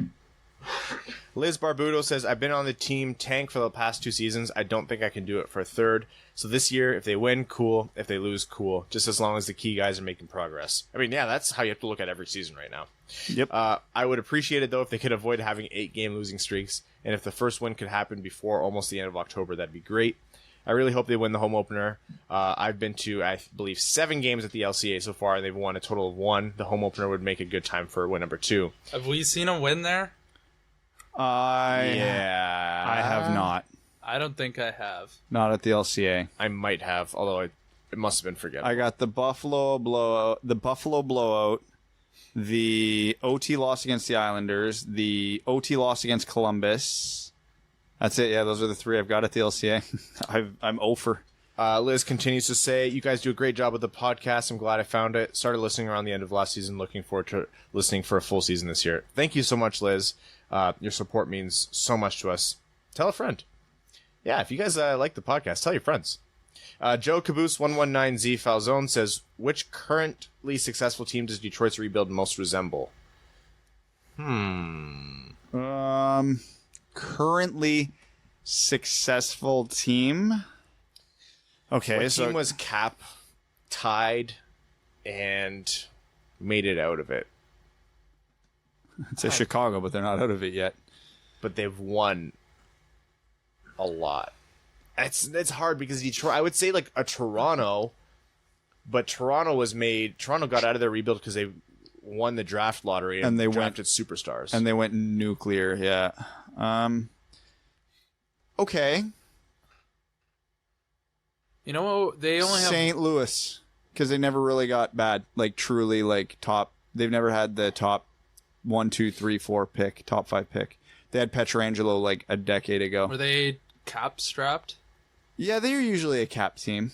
Yeah. St. Louis comes to mind. Dallas comes to mind. Yeah. Yeah, Nashville. It's difficult because it's not really good. We haven't gotten nuclear like some teams. Joshua Bazura says, "Hey boys, been a minute since I've asked something. I was just recently reminded of Damien Brunner and had a very fun flashback to the last time Detroit was relevant back in 2013. Anyway, my question is, what do you guys think about Brunner back in 2013? I remember being really excited about him, but I was a lot younger and still saw everything about Detroit as perfect, so I was excited about everything. Did he really look good in the moment? I think he went to Jersey for a little bit and then back to the Swiss League, if I'm not mistaken, so I'm just curious what the consensus was back then. Keep up the good work, boys. Detroit is counting on you." He was reasonably productive playing on the third lines as a pretty young player at the time. Like, not mega young, but young enough. So we all got excited. There was general optimism around and confusion when Detroit didn't sign him. I know in that little playoff run they had, the third line of him, Nyquist, and Anderson was like on fire. I think Brunner even had an OT playoff goal. He reminded me of a younger Samuelson, honestly, in the way his production came up. Yeah. I think Zetterberg personally was like, we need to bring this guy to our camp. So was that how that happened? Yeah, I think because he knew him or played with him in some capacity, and he vouched for him. So I was like, well, that's good enough for me. Maybe during the lockout, wherever Zetterberg went and played. That's what I was thinking. Yeah, it wasn't terribly surprising when he didn't pan out after he left because he wanted the money. Who gave him a bad contract? New Jersey? Brunner? Yeah. No, nobody gave him a bad contract. He had a cup of tea in New Jersey, but that was it. Who am I thinking of that went to Philly? Leno. I'm thinking of Billy Leno. Yeah, he had the bad contracts. And that was he in played Buffalo. for Buffalo, too. Yeah. Buffalo gave him the bad contract. Eric Baker says, "Oh, hey there. Back in the day when we were looking ahead to the 2018 draft, one of this podcast's points of emphasis on potential draft pick, Evan Bouchard, was that he got shots through traffic from all over the ice. Based on what I've seen from the prospect tournament, small sample size, yeah, it seems like this is also a strength of Mo Seider. Considering that skill is something that the Red Wings need badly, how does Mo's ability compare to Bouchard's here? Will he score 500 goals in his first season? Yay, hockey." Well, he can't shoot as hard as Evan Bouchard. No, and he's not quite the natural passer that Evan Bouchard is, but he skates infinitely better than Bouchard and defends better than Bouchard. So that's a plus. He'll never have the offensive upside Bouchard does, but if he can hold his own in that category, his offensive instincts are basically Bouchard light. He can make good seam passes, but not like Bouchard can. He can see some passes that other people don't, but not like Bouchard can. And his shot from the point gets through, but it's not as hard or accurate as Bouchard's. Bouchard reminds me a lot of Shea Weber in some ways. Bouchard's really slept on as a prospect because he went to Edmonton, and if the storyline isn't about McDavid or about Edmonton sucking, you don't really get looked at. The guy's a premier defensive prospect and will be a really great defenseman in this league if he pans out. And that's not taking away anything from Mo Seider, but Evan Bouchard going where he went was expected, just to give you an idea. He went 10th. That was low. Yeah. Rowan says, "Good day, Dud Duds. Hungover again as our week of rugby celebrations finally comes to an end. My internal organs are very relieved. How many times do you think you mentioned Joe Veleno by name in this episode?" Oh, I think Brad said Joe Veleno, like the words Joe Veleno consecutively like 6 times earlier. Craig Kibble says, "Keeping it short this week. After watching 2 prospect games, what's your overly hot take on one prospect this year?" My hot take on Joe Veleno is that he sees first-line power play minutes this year in the NHL. In the NHL. Yeah. That's my hot take. Giovanni Smith is second PP net front. That's too hot. You're going to burn the Where's house the down. bell? Yeah. The hottest of takes. You're nuts. You're crazy, man. Well, you asked for a hot take. Yeah, you're right. 2/3 of the season, Joe Hicketts will be a regular in the Detroit Red Wings lineup. Nick says, "Hey there, Dud Duds. You know how sometimes you suddenly realize something that should have been obvious to you all along? Well, after last week's bizarrely sexual episode, I finally realized that if I become a patron, I can make Ryan say whatever I want. So after a year or so of listenership, here I am. I'm scared, and thank you for your support. Through the first 2 games of the prospect tournament, aside from the obvious guys like Hirose, Zadina, Veleno, and Seider, who has caught your attention, good or bad?" Brad already brought up Lindstrom. I felt similarly. I was kind of expecting more from Lindstrom. Kuffner kind of surprised me a little bit to start before he really just kind of became what I expected him to. It's tough because those events aren't... Oh, Caden Fulcher didn't look good. He was terrible. Not look good at all. That was surprising to me. I was hoping for a better showing from him. The overtime goal that he let in against Chicago he should have saved that. Lucas Vicious looked decent. He doesn't have the raw tools to ever be an elite NHLer, but you can tell he thinks the game really well. Elmer Soderblom both got me really excited and really pissed me off at several points. Fun name to say, too. Yeah. The 6'7" guy is deceptively fast, has good skill, and created a lot of chances from that. But there were multiple times where he had a lane to the net, and as long as he leaned on the defenseman, could have got a chance off. And it was shocking how easily the defenseman knocked him off the puck. When you're 6'7" or whatever he is, that shouldn't happen. So he both intrigued me and aggravated me all at the same time. So he can be my answer to both sides of that question. Nick Toyaz says, "How's it going, gents? Ryan, good luck with my last name again. You said it right before, but I don't comment enough for you to remember. I'll tell you the right pronunciation at the meetup. With the prospect tourney going on, there's chemistry between Hirose, Veleno, and Zadina. Do you guys think they should be looked at as a potential second or third line starting the season? I know we all have the bad contracts. We have all the bad contracts and bottom 6 players, but how much better would those guys really do versus a kid line? That kid line would be fun, man. That kid line would be fun. And as much as we like jokingly and sarcastically dump on Blashill for like not playing the kids enough, or there's no way he'd do this with a 19-year-old or whatever, there legitimately is no reality in which Jeff Blashill would parade out an all-rookie line. No. Could they all three of them be on the team at one point? Absolutely possible. Would all three of them be on the same line? I'd be shocked. There'd have to be a lot of injuries for that to happen. You need to be an award-winning coach to do something crazy like that. And again, I love Leno. I love Zadina. I love Hirose. Is anyone even remotely confident that any of those three are even capable defensively in the NHL at this point?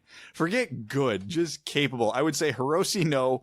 Zadina, no. Veleno, maybe, but probably not. So if you put them all three on the line, they may create some really fancy scoring chances and some really cool offense. They are going to get shelled in their own zone. Yeah, they'd have a rough time.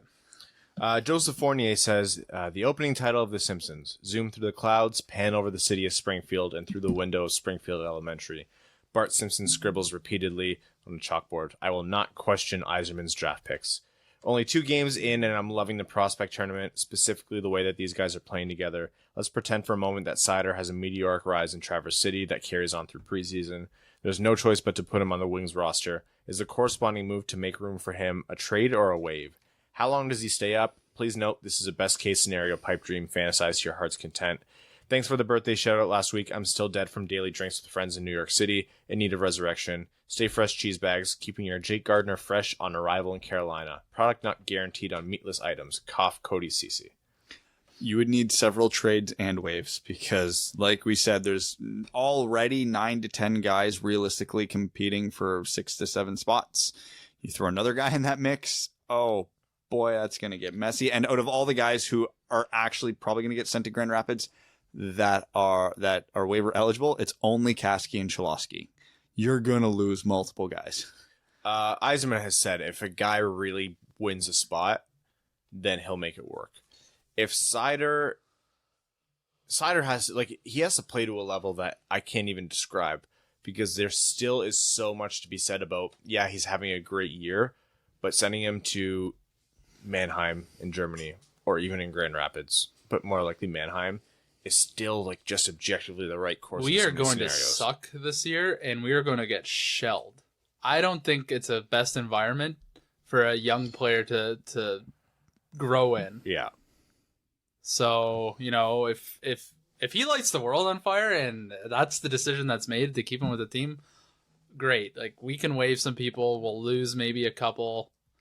It's all good. I'm not losing sleep over losing Joe Hicketts. But it better be the right decision because we're going to get pumped a lot of nights and it's going to take a lot of positive mindset from the veterans to keep a young guy like him going day in and day out. Clayton Van Dyken was seemingly bored and said, Oogie Boogie, Loogie Zaboomafu, Schloopity Poopity, Boppity Boop, Toop, blah, blah, blah, Shaluma Muma is a good one, Puma Puma, Brad, Evan, Ryan, Poop. What is this? He noticed that I would read out his comment. I decided to do that. Clayton, you weirdo. Clayton, you have to take more pictures with your New Jersey, man. Don Mitchell says, what up, boys? Hockey's almost back, and it hasn't been a moment too soon. What else has impressed you at this prospect tournament other than Veleno and Seider? We chatted about that, luckily enough. Heard this from a lesser podcast and thought it would be a good talking point. Who do you think will retire first, Crosby or Ovechkin? I say Ovi. I say Crosby. He's one bad hit away from it being over this year, potentially. Ovechkin's got through his entire career so far almost completely unscathed. Crosby's had several concussions. So even if he doesn't get another concussion, he's probably the guy between the two who's going to tend to err on the side of caution here.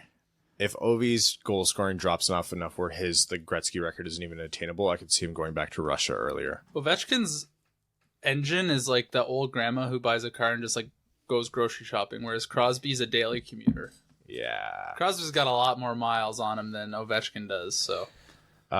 He goes on to say, I'll be saving this pod for my 13-hour trip to Traverse City on Tuesday, so I'm hoping for a 4-hour-long podcast. Cheers, boys, and let's go Red Wings. Don.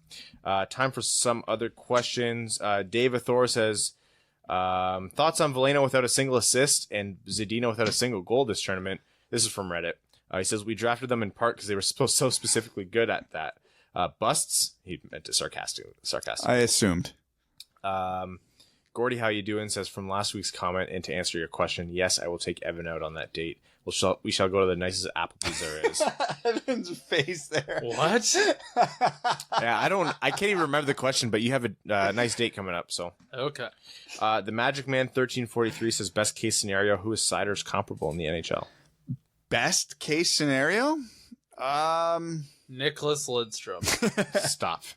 He's got such a unique toolkit. It's really hard because there's not guys that are that big that skate that well. How big's Heiskanen? How big's he? I don't know. He probably skates. Yeah. Heiskanen's the best case scenario. They're not flashy players, but they get enough done. Obviously, when he was drafted, Heiskanen's offensive toolkit was way better than Siders is right now. He's 6'1". But Heiskanen, the calm, smooth skating style, could see that. Is there any like seasoned veteran? That's what I'm trying to think. Is like someone. You mentioned Vlasic before. I've come off that one after watching way more of Sider throughout the summer. It's hard to say. It's hard to say without getting too extreme with it, right? Yeah, exactly. Because you look at all the top skating defensemen. Well, he's not Erik Karlsson. No, and that's what came to mind too. So I was like, no, that's obviously not the case. He might just be his own breed. What about... He's the first most Sider. Ekblad? Yeah. Maybe does Ekblad skate that well? Not that well, but he's big. He's right-handed. Defense first. I like Ekblad's offense more than I do Siders, but like I said, his offense is growing on me. What about Morgan Riley? Just not with as much offense, obviously. Yeah, that'd be a good one. But Riley's small, and I think at the NHL level right now, Sider's projecting to be a much better defender than Riley.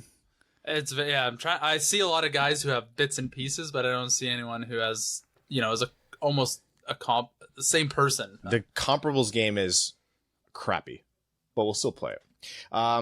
I'm going to wrap up comments so we can talk quickly about this giveaway. We do this giveaway every year. I know we're doing it about a week later than we should have this year. This is our annual 2-ticket giveaway to come see the Detroit Red Wings in the home opener on October 6th with us, the host of the Winged Wheel podcast. So we are going to give away 2 tickets. One of them is going to be Patreon exclusive, and the other one is going to be open for everyone to enter, including patrons, on Twitter. So the instructions will be put out on Twitter. We're going to post this episode's tweet, and there's going to be an attached picture, I think, and it'll tell you what you have to do. Follow the Winged Wheel Pod Twitter account. Bonus entries if you follow myself, Brad, and Evan. Don't follow them. Only follow me. If you want fewer entries, you can make that decision. It'd be rather silly. Evan's you're on a course. I'm not laughing. You're on a path to try and pass us in followers now. I should tweet more. Yeah, that might be more productive for you. So you'll have to retweet, follow us, and then if you follow the podcast or the host, that's bonus entries. And like I mentioned, guys, we're almost at 1,000 subs for YouTube. So if you can make that happen this week, that would be incredible. Thank you to all of our listeners, to all of our patrons, and good luck on the entries, and you get double entries, like I said, automatically entered. Sky Carcass, Luke Johnson, Arjun Shanker, Don Mitchell, Clayton Van Dyken, Mike Reed, Langabeer, Matthew M. Rice, Sean Levine, Kalen Wood, Charlie Elkins, John Evans, Rob Thiel, Stan Olson, Ryan Lewis, Mike DiLoretto, and Hannah Lee. Those are our name-level sponsors. They're the ones who make the show happen. Thank you all so much. We will see you next week for our next divisional preview. Thank you again to Steve Dangle for joining us on the show. And to everyone asking about fantasy hockey, we're going to figure it out this week, I promise. Thanks for tuning in to the Winged Wheel Podcast. Be sure to check out wingedwheelpodcast.com, where you can subscribe to the show on iTunes, Spotify, or wherever you get your podcasts. You'll also find links to other ways to support the show, such as Patreon, official podcast apparel, and more. And don't forget to follow the show on Twitter at Winged Wheel Pod. And of course, the hosts at Brad Crisco, at Ryan Hanna WWP, and at Hockey Town Evan.